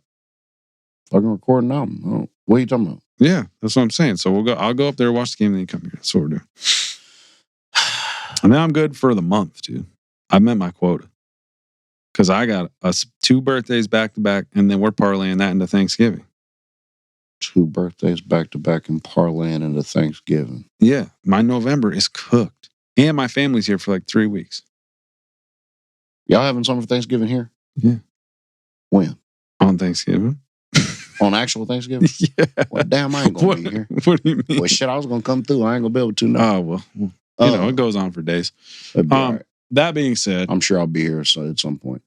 What about that card show we're supposed to go to on the 1st? There's a lot of things going on. Yeah, what time does that start? I don't know. We'll have to swing by there after the game. After the game. And then we'll see. It's already turned into a nice day. Jesus Christ! Yeah, it's turned into a nice day. I mean, I'm going to sleep for an hour after the card thing, and then I'll be here. Yeah, and then you're staying late. Now, see, you be always trying to get me to stay late. Well, there was a time where we used to be able to work on music uninhibited for all hours of the night. There ain't what time? Look, hell, it'd be weekday, and I'll leave here at 11 something. Yeah, that's different though. Very tired. That's different. We used to have nice fires, kick it. We can still do that. Nah, but now we got shit. Nah, times have changed, dude. Hey, come on now. Yeah, times have changed. Well, I got a C- now. I'm not. I would never say something like that. That's what I you don't start talking down here. I just said times have changed. Listen, I grade my friends, okay, and I will see you Saturday, and we'll bump you up to maybe a B-. Do I get a whistle? Absolutely not, bro. You can't distract. You can't distract, bro. Look, dude. If I see some bunk defense, I'm shouting from the bleachers. Nah, bro. Don't shout nowhere. You ain't got to worry about that. Get him! I'm having doing some defensive drills Tuesday or tomorrow at practice. I'm doing some defensive shit. Hell yeah. It's important. It is. Uriah's cooking up on defense too. He's scrappy. He had like 4 blocks. He's scrappy, dude. Yeah, bro. I know. That's he's got it in him. He's got that Pat Bev in him. He does. He does. That's what it is. I love that. I love it too. They're doing good, but I think it'll be fine. All right. We're going to be ready for City League soon. All right. We're going to get into it. You want to do your movie? Yeah. All right. Go for it. The Usual Suspects. Crazy in 95, right? Crazy 95. That it came out in 95. Classic movie. Never seen it before. Heard about it I don't my know entire how, fucking... I don't know how you've never seen it.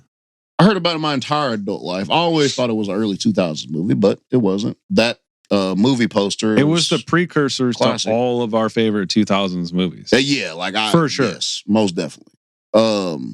So I watched it. Started watching it last night. Had to stop it because I was dozing off on the couch.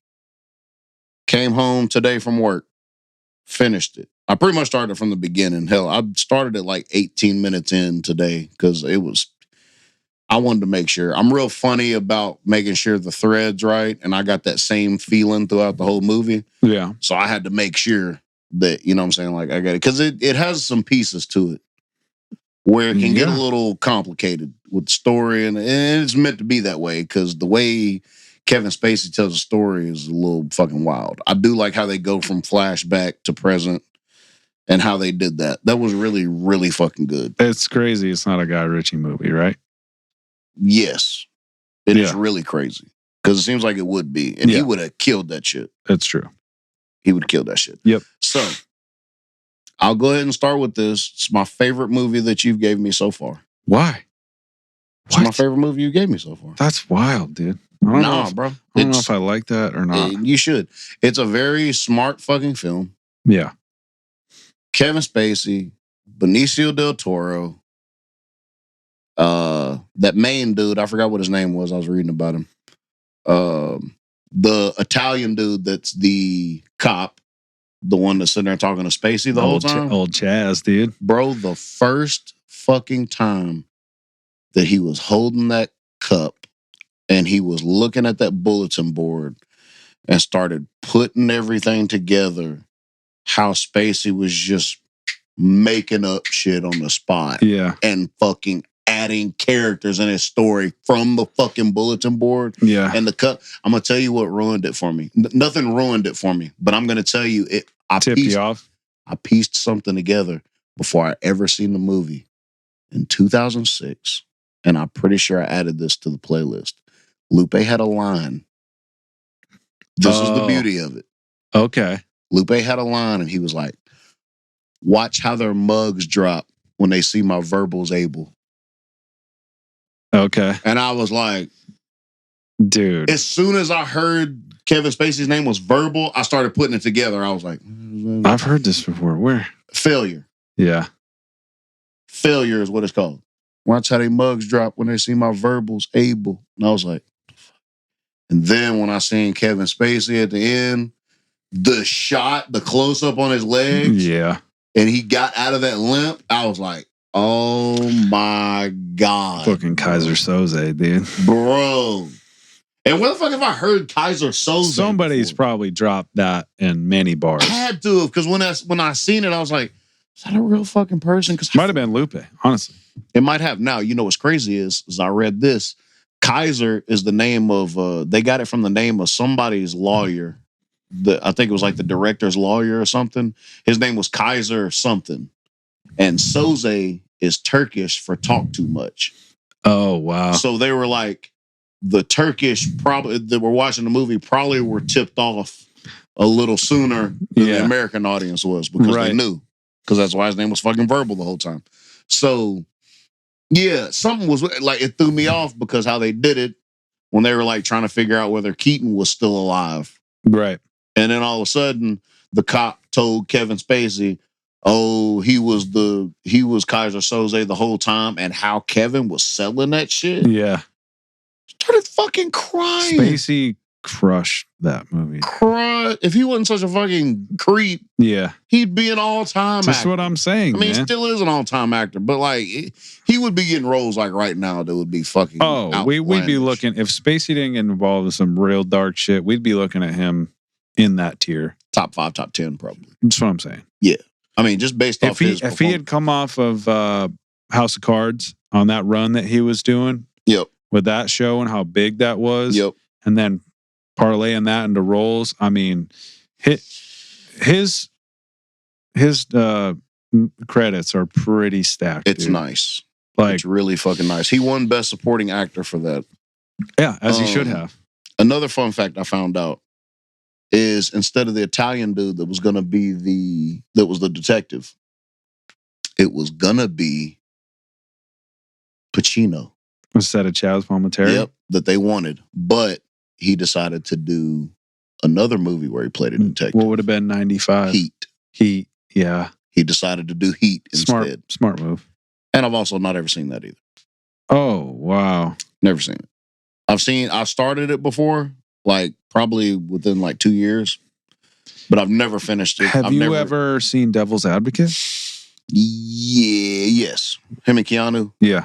Yes, I have. Okay. I'm pretty sure I've seen, but yeah. That run Pacino was on at that time too. Really nice. All time. Fucking Any Given Sunday and all time. Yeah, it got pretty fucking spooky. I haven't seen Heat in probably 15 years. I need to rewatch it.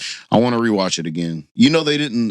Him and Pacino didn't, or him and De Niro. They didn't talk in it until they filmed that table scene because they didn't see each other or anything until they filmed that table scene because they wanted to create that tension.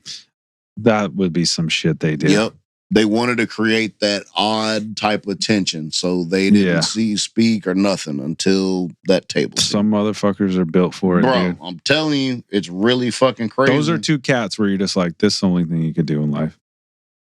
You know, when you're that prolific. Yes, bro. Imagine De Niro not being an actor. Can you even imagine? Like, what the fuck would he be? A taxi driver. Or a fucking quirky father-in-law. Bro. Kaiser Soze, dude. Kaiser Soze. I'm glad you liked it. And I just think it is weird to throw you something you haven't seen that's right up your alley. So it makes sense that you're like, that's my favorite movie you've seen. Because that is it hit all the buttons. Bro, it bothers me that you like it better than Snatch for sure.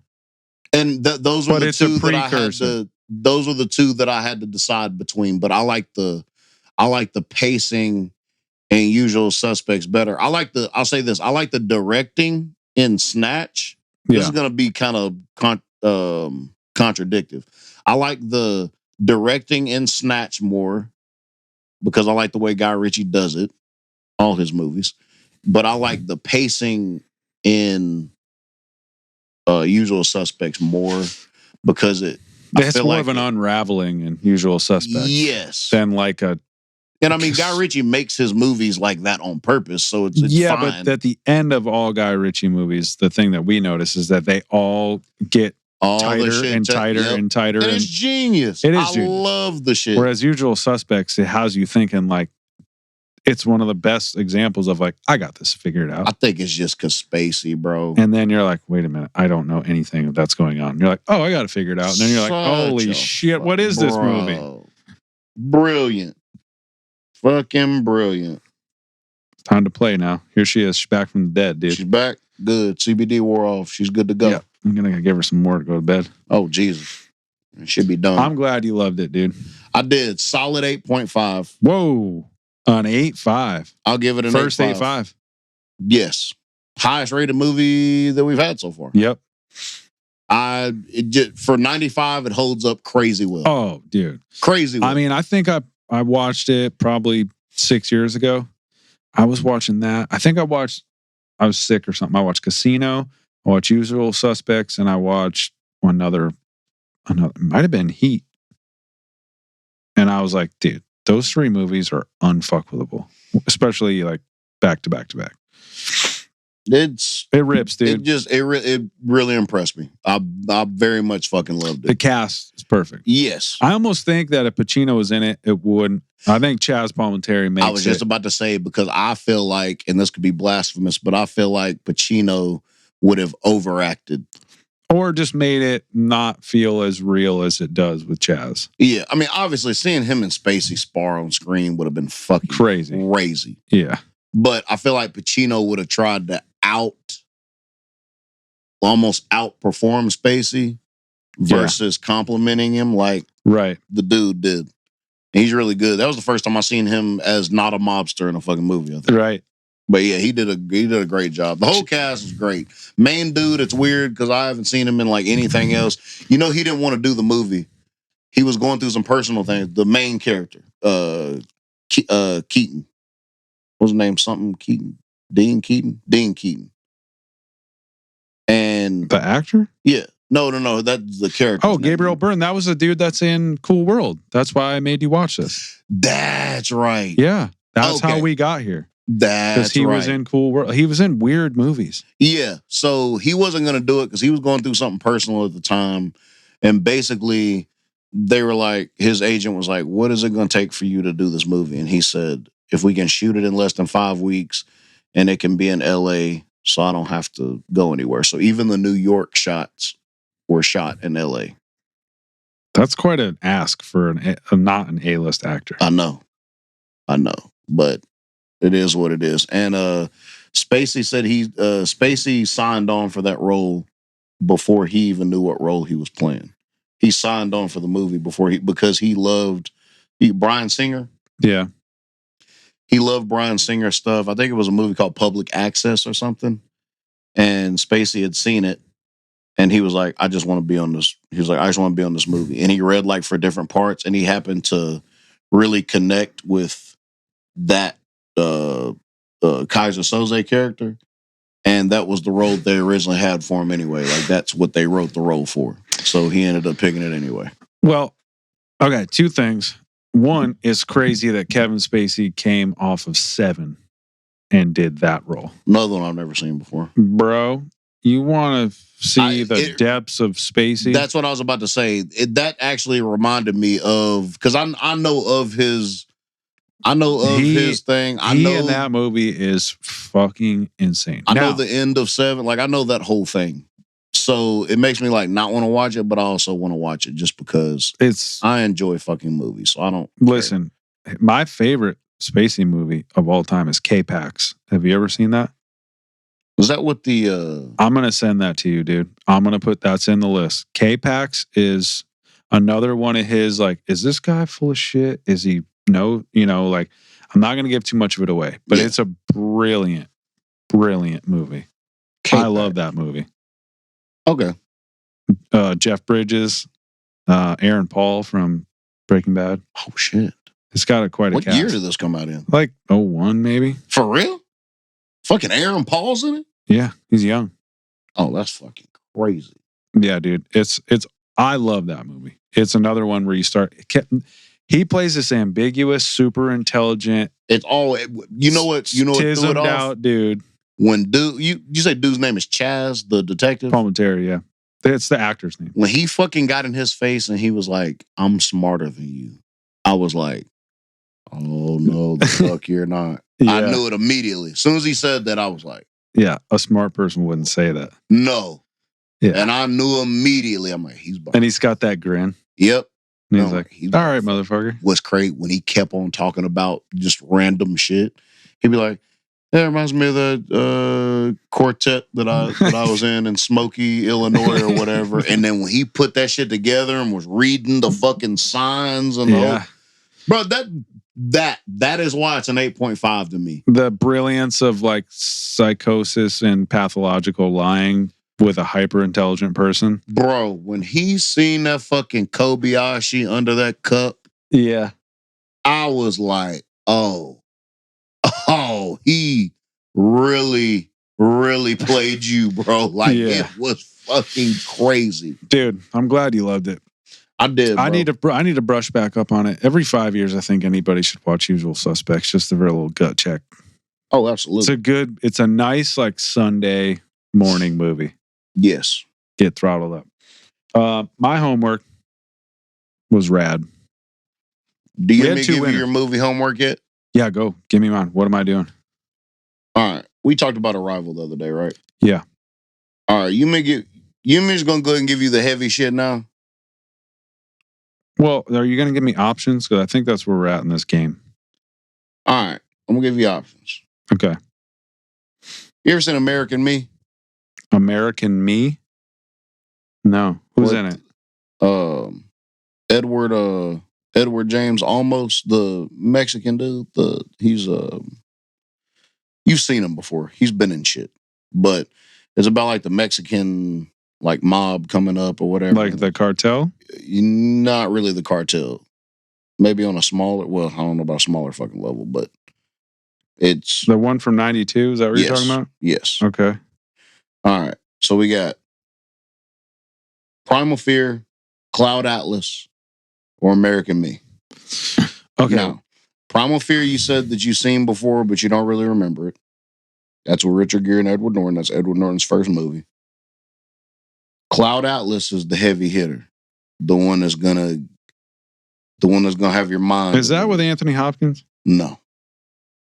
Who's in it? Why do I Tom Hanks, Jude Law. I've definitely never seen it. Halle Berry. Yeah, I've never seen it. Okay. Cloud Atlas, which is the one I've been holding on to, and American Me.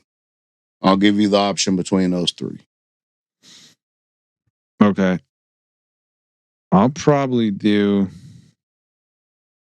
Primal Fear. Good. Because I've definitely never seen it. So you haven't ever seen it? Now that I think about it, I've never seen it. Richard Gere, Edward Norton, never seen it? Beautiful. Unless like it's one of those weird childhood ones that I'm going to be like, oh, I fucking know this, but I doubt it. Even then, I need to rewatch it. And A Cloud Atlas still has that, like, I feel like when it came, because it's 2012, I probably fired it up and was like, what the fuck's going on? It'll still be that once it goes off. So I want something totally unfamiliar. So I'm going to go Primal Fear. Cool. Primal Fear, beautiful. I cannot wait to hear you talk about it, watch it. Have you ever seen History of Violence or Eastern Promises with Viggo Mortensen in it? Mm-mm. Beautiful, because that's on my list. I'll probably give you. I should have gave you this one because it's Halloween, but I'll wait. It's a very obscure '80s movie. You ever seen It's Alive? Yeah, I have seen It's Alive. You have seen it? Yeah, with the baby. Yeah, bro, that movie's crazy. Bro, I seen that shit when I was little, and I was like, yeah, that's some shit you really don't want to see as a child. No, and that's like peak Tromo films too, where everything's still like handmade, semi-realistic, and you're just the way the baby. Oh my god, terrifying, bro. Dude. It actually is very terrifying. I mean, we'd laugh at it now if we watch it right now. We'd be like, "This is hilarious." But as a kid, you're like, "What the fuck is going on?" It's like Gremlins. Hand and the whole that fucking hand is what fucked me up. Yeah. Anyway, so Primal Fear. All right, that's what I'm doing. All right, cool. I did my Morning Jacket, The Waterfall. Oh yeah, you're right. It's a 10 of 10. I'm going to make this short and sweet. Oh man. Only because like there's not really much to talk about, except for the fact of like you just got to experience it really more than anything. It's one of those records that's like we can sit here and do this dance all day about how great it is, but honestly, like it's so unique. Yep. And it's so perfect. Yep. That you just got to listen to it. I can't really say anything other than the tones. Like I told you, there's not a bad note. There's nothing on it that I would go, why'd they do that there? There was shit that I was like, how did they think about doing that there? That was my reaction. Yeah, bro. Everything was just right when your attention span started to be like, all right, cool. I'm like resting into this song. It would a chord progression that would come in that where you're just like, where'd they pull that shit out? Bro, just when the fucking like just when the in its infancy, the just the transit, the fact that it starts like it does. I know, because it's a little abrasive at first. Yes. And then the middle happens. And it falls into that, and you're like, oh, wow, dude. And I stop the waterfall by simply leaning. Bro. First of all, to open a track with Believe is it's just that's ascension, bro. It is pure ascension. Like if that's your tone setter of the record, we're off to an all-time start. You know what I mean? Because it's like I keep thinking about them live doing that and just being like, wow, like what an emotion that would be to be in a room full of people. And you're just like, fuck. Like imagine in like a theater or something. Yeah. So you start off with that. And then obviously, you know, getting in infancy, Waterfall, it's like, okay, this is taking a turn. And then to get the point, I was like, there is such an honest, there's just certain bands that can be that vulnerable and honest and say things that are blunt in a way that feels beautiful. Mm-hmm. That it's not harsh. Like when you look at the lyrics of that song, you're like, fuck, dude. Like, is that how I feel about? And I don't think that song pertains to a loving relationship between two. That could be with something music or anything that you enjoy. You know, like that hit me hard. That song was like, okay, yeah, bro. Like there's an honesty with that of self-reflection that it was like, okay, it's okay to let go of this thing because you're holding on to a flame that's been extinguished just to say that it was there. That's what I got from that song. And it's like, I think a lot of people go through life like that. And we watch people that don't like their life or don't like their significant other or their circumstances. And it's like, there was once a torch there that guided you to this place that you're at. And then you got stuck. And then the flame went out. And now you're in a cave in the dark. You don't know how to get out. And that's what that song meant to me. It was just a beautiful break, and it's almost smack dab in the middle of the album. It is. And the way that they put that there, I was like, okay, the sequencing is, you know how I am about that. I told you. And you were right. 1,000% right. So now this is where I pivot and say, okay, this is at the point where I've realized that I recognize this emotion, this truthful, playful, they almost have a carnival-esque feel to them. It's and not dreamy. It's almost this whimsical thing. And that's the same thing that I love about Devin Townsend, and you know that. Yep. And that's the same thing that I love about the Flaming Lips, which is what we're on now. Yeah. Because I was like, I know this from somewhere. And then I loved the Flaming Lips so fucking much. And I was like, oh, it's dope ass. They're carrying that torch, no pun intended, to another era, because Flaming Lips been around forever. And I was like, they are one and the same, two different textures, two different lines of brilliance, but there's the same honesty there that few bands can achieve. And the thing that I told you earlier is there's a lot of bands in that, if you want to call it psychedelic rock, I don't really love that term for bands. That are it's rock and roll in a different sense. But that genre of music is very, very hard to be excellent at. Well, yeah, because it could be a try too hard type of situation. Very much. And there's an honesty that comes with it where it's like, if you're not completely genuine, your band or your album or music, it's you can tell it's full of shit very quickly with that. And there's a ton of bands, and like, I'm not going to name any of them, but there's a lot of bands in that genre that I'm like, oh, you're just being weird to say you're weird. These motherfuckers in Flaming Lips and My Morning Jacket, they're weird in the best way because that's who the fuck they are. And they don't apologize for it, and they're brilliant, hyper intelligent. No, and people. they don't even see it as weird. It's just how that's they just see them. It's through their fucking filter. Yeah, and they don't know any other way to convey their emotions than this. You can tell they go in there and they'll hear something, and it'll just be like, all right, we're going with this now. And it doesn't matter whether it's... No, there's no rules. There's no direction of any, like, it is what it is. And I wish like I could learn that more with certain things. Well, obviously I'm in a different genre, but no, that doesn't doesn't matter. I did it immediately. There are these ladders that we build creatively in our minds that go to these libraries that we construct in our brains that don't fucking exist. There are these rules and these structures that we dance around. And then you listen to an album like that and you go, all right, my first instinct is, what was the recording process like? How'd they get here? So the whole writing process was them in a studio that was on a beach. They rented 2 separate houses, and it was just sit and see what came out all day long, and then just have fires and walk on the beach every day and cook dinner together. That was all they did. That was what they did for real? That's their entire recording process. Jim James threw his back out, carrying a fucking speaker amp, smoked a disc, and laid on a couch for weeks and just had ideas. And then the guys played them until he realized he needed surgery, and then went and got surgery. This motherfucker, bro. This is the kind of shit. Like, still didn't let that, like, was just like, well, I can't walk is great, but this inspirational atmosphere that we're in right now is so important. Like, this adds to the feeling of it. Bro. That's what happened. And there's similar albums from bands that are in touch like that have done records where it's a family. And I'm not envious of it, but I get that that's the formula of like, you're a band, it's you against the world, you're part of a tribe. Yeah.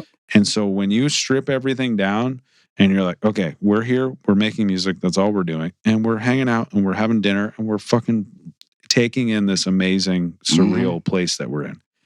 That shapes everything that you're doing. And you could hear it in that record. Yeah, I mean, it was the freedom, it was light. Even though some of the lyrics could be perceived a little heavier, it was made with no expectations and no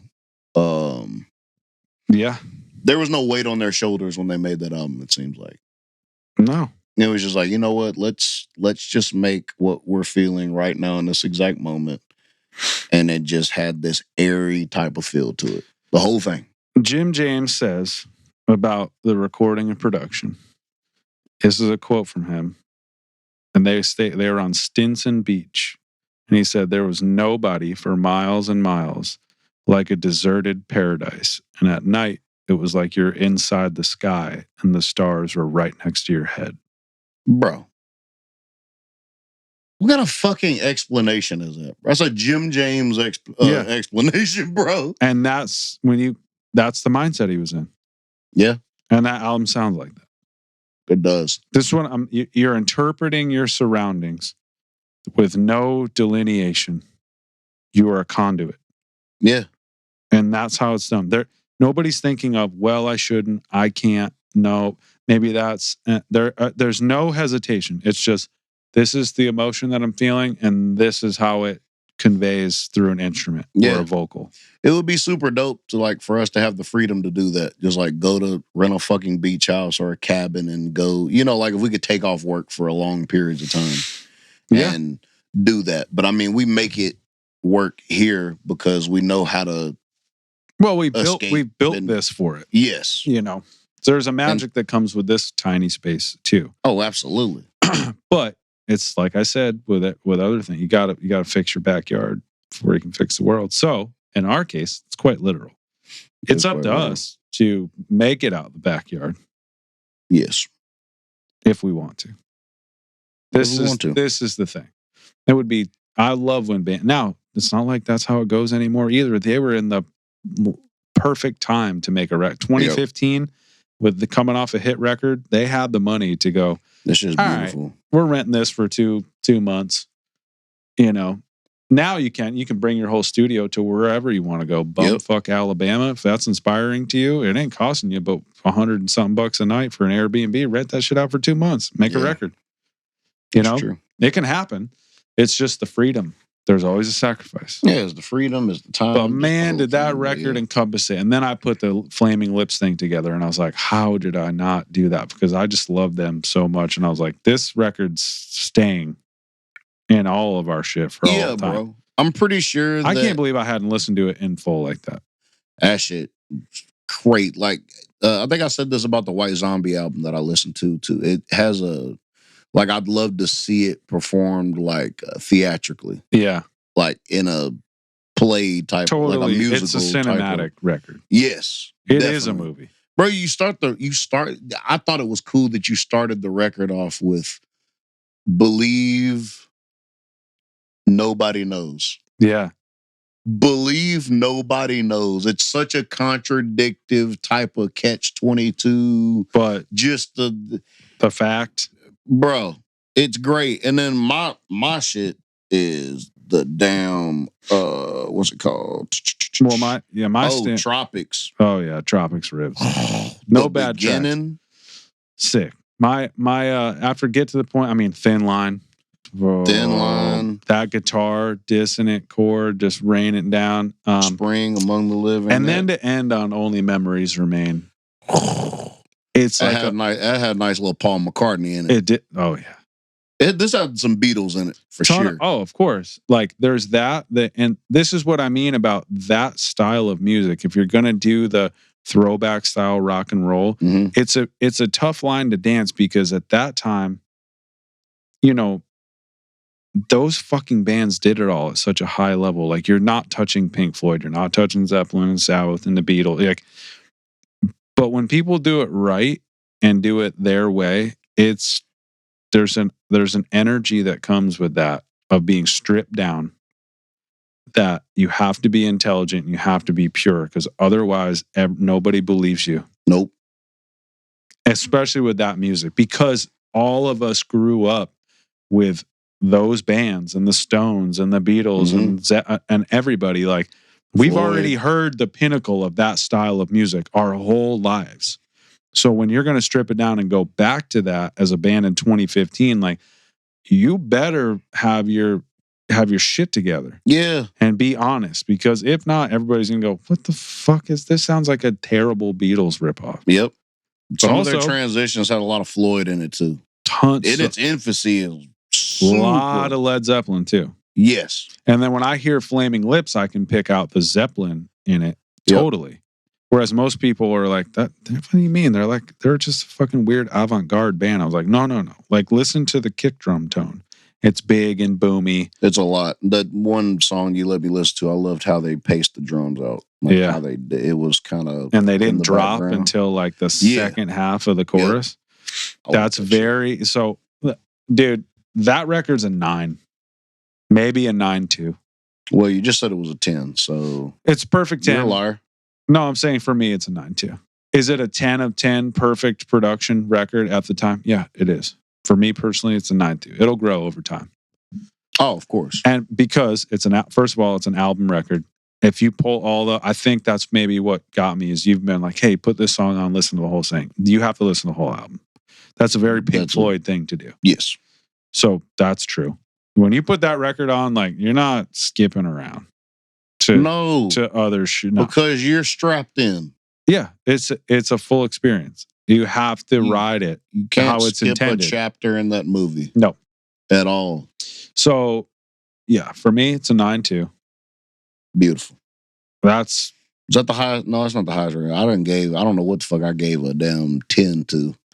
I gave one of yours a 10, I think. Was it Deftones? It might have been that White Pony that I gave a 10 to. It might be. Well, I mean, we'll have to go back.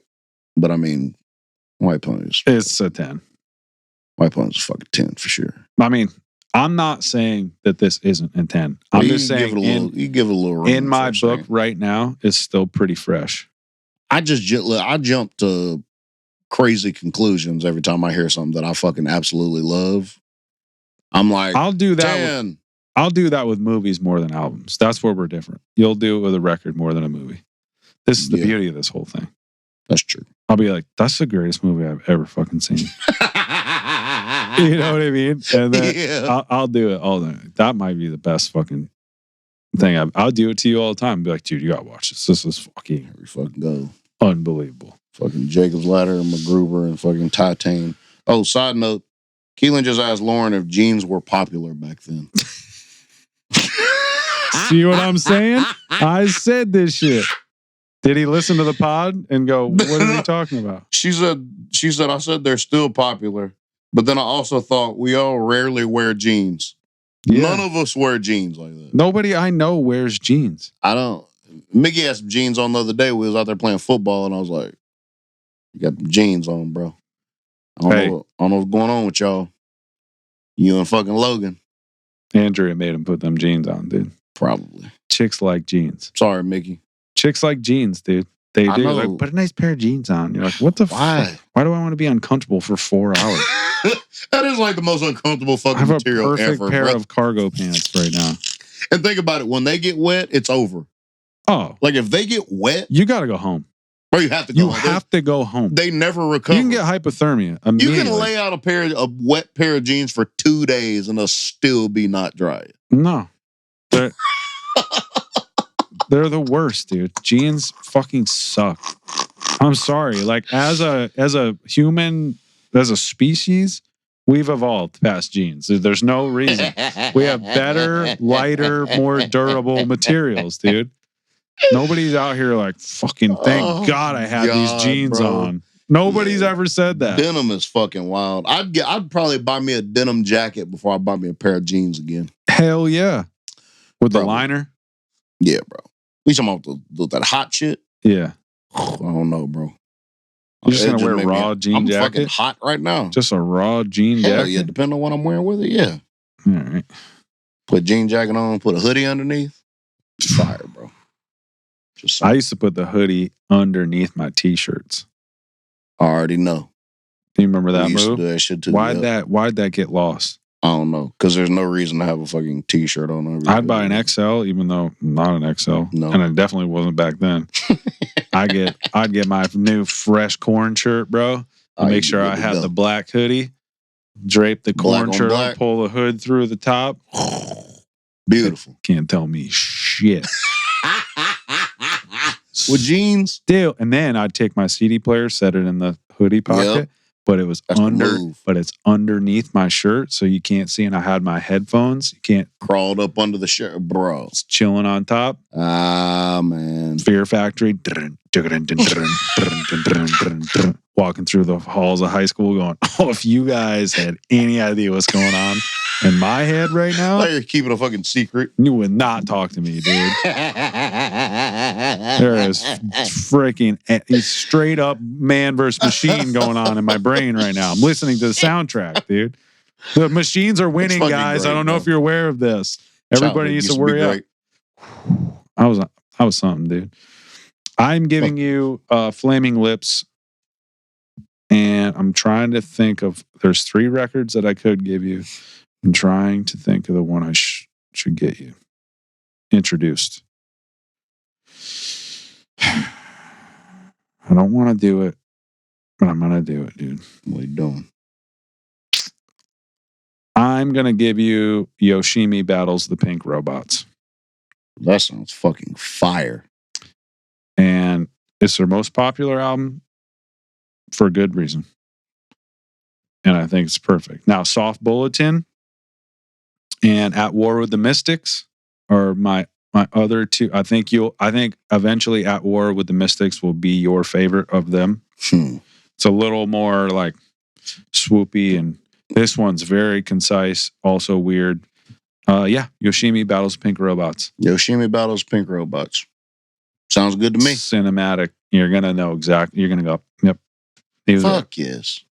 And now we can just make a playlist of My Morning Jacket and Flaming Lips and put that on and fucking let it go. Proceed with our day. That sounds fucking good to me. Everybody else is going to go, what the fuck is going on? We're fucking living in a this dream. Transition. Guys, wait. God. How do they do it, dude? Everybody else will be like, we have no idea. Fucking mowing Why is this significant? All I hear is a flute. Y'all will never know. Y'all will never know. It's a different thing, dude. Bro, it is, bro. I feel bad for people who can't tap into fucking Primal Fear and Yoshimi Battles the Pink Robots for next week. Hey. It's going to get weird. Plus, we're going to be peak fall. Shit's going to change next week, dude. It's about to change. I'm down. I'm way fucking down. All right. What we covered? We covered racial issues. Biracial issues. Yep. Cultural issues and differences. Clearly high Pitbull dog in studio. Absolutely. More AI stuff, which will probably never change because there's always something new that's coming out. Yep. Self-healing gels, self-regenerating cells where it makes you look younger, even though you're not. That's kind of scary, dude. Dude, you know what's going to be funny? Is that those old birds are going to start going out to the bars? Oh, fuck yes. And dudes are going to be like, oh. And she's 75, bro. That's straight witchcraft. Oh, it's that is witchcraft. It is. It's every movie you've ever watched with the siren.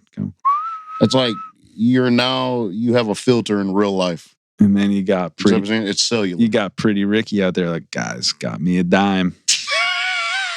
And then you see Ricky at breakfast, and you're like, "How's your night, bud?" And he's like, "Well, it was one of them old birds, looked like a young bird."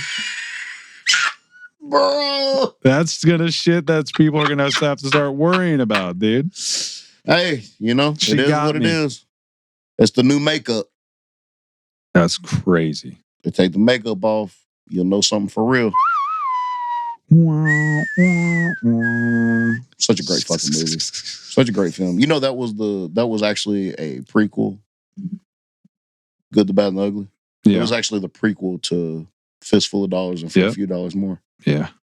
All right. Didn't know if I could tell you that or not. That's maybe you knew. Clint's my guy, dude. Clint's my guy too. Fistful of Dollars is my favorite. Is that the one where he says, my mule's gonna think you're laughing at me? Yeah. That motherfucker shot 7 people in 3 seconds, bro. It was the greatest shit Made me want a cigarillo in the corner of my mouth my entire life. Bro, absolutely. There's nothing cooler fucking than that. Chew on it.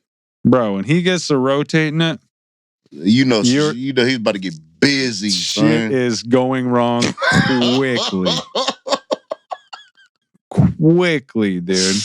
Oh, did you ever see Hang 'em High?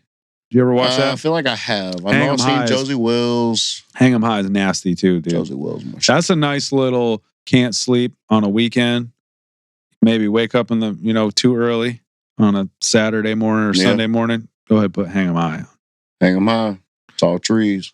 Short ropes. He can get along Whatever. What was the fallout of that? Did the internet? I guess everybody just forgot like they do everything else. Yep. No, just not pertinent. That's wild, dude. We also talk about weird fan bases. Look, which fan base would you rather deal with? Fuck, dude. Don't. That's terrible. I'd have to deal with tall trees, honestly. I mean, at least they're decisive. Over what we just witnessed? Yeah. Yeah, nah, bro. I'd deal with it. At least they have the opportunity to go, you know what? We were wrong. We fucked up. Our bad. And that other shit. Well, they at least know who they are. They figured themselves out.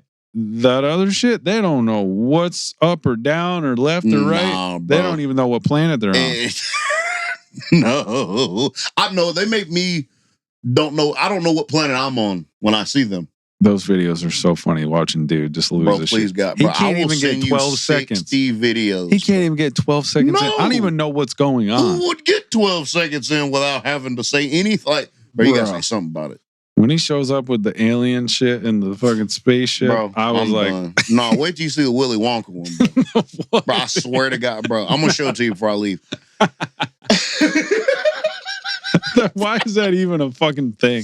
Bro, why is anything a thing, I bro? Know. The shit people have to go through now to be like, I gotta stand out. Like, that's what you came up with? Yeah, can you just make the music, bro? Just make Same thing we said about Tall Tree Short. Just say the shit that you have to say. And move on. We don't have to dress as Willy Wonka or hold nooses or none of that. None of that in between. None of it needs to happen, dude. I miss the days before we had to make videos, honestly. Can you just make the album and just like let people make their own? Make a sick ass album cover with a fucking nice set of liner notes and move on. That's it. Let the people guess. God, y'all quit making fucking videos. Everybody's running out of ideas. It makes me like Tool more and more as I get older. They knew what they were doing. Still doing it. Claymation, baby. Just mysterious. We don't do interviews and shit. Just stay out of the shit. Just stay in the shadows. Out the way, bro. I thought of making myself a cartoon a long time ago. So I ain't gotta do shit. Well, now you got AI that can just do that and run it for you. I know, but I've already exposed my face now, so. Yeah, but it could just make a caricature, and that's just your actual avatar online forever. That'd be fire. Yeah. Then I'd have to erase my old videos. That'd be sad. Nah, they're not. They're pretty crazy, dude. You're not like all up in them. No. Oh no, I meant just like whatever, like freestyle videos, blah blah blah. Oh, I don't think you got to go that far. I want to start fresh, completely mysterious.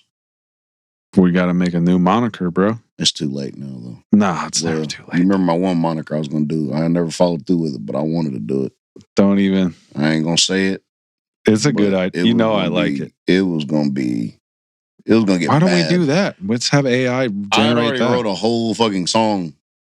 Well, I thought we were doing that.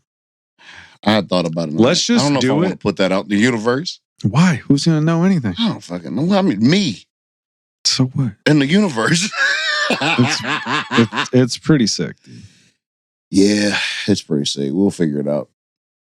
All right. One day I'll do it. Any fun facts last minute? Not Jackie Robinson, Sugar Ray Robinson. The night before a fight, he dreamed that he killed a guy, and he tried to back out of the fight the next day, and they wouldn't let him do it. And then he proceeded to kill the dude in the ring. So that's all I got. We'll end on that. So if you dream you're going to kill a guy, don't go to work the next day. Because you will. Absolutely. Yeah. And that's the end of that story. All right. Until next time. That's all I got, bro. End on a high note. Moon, Wolvie. Oh!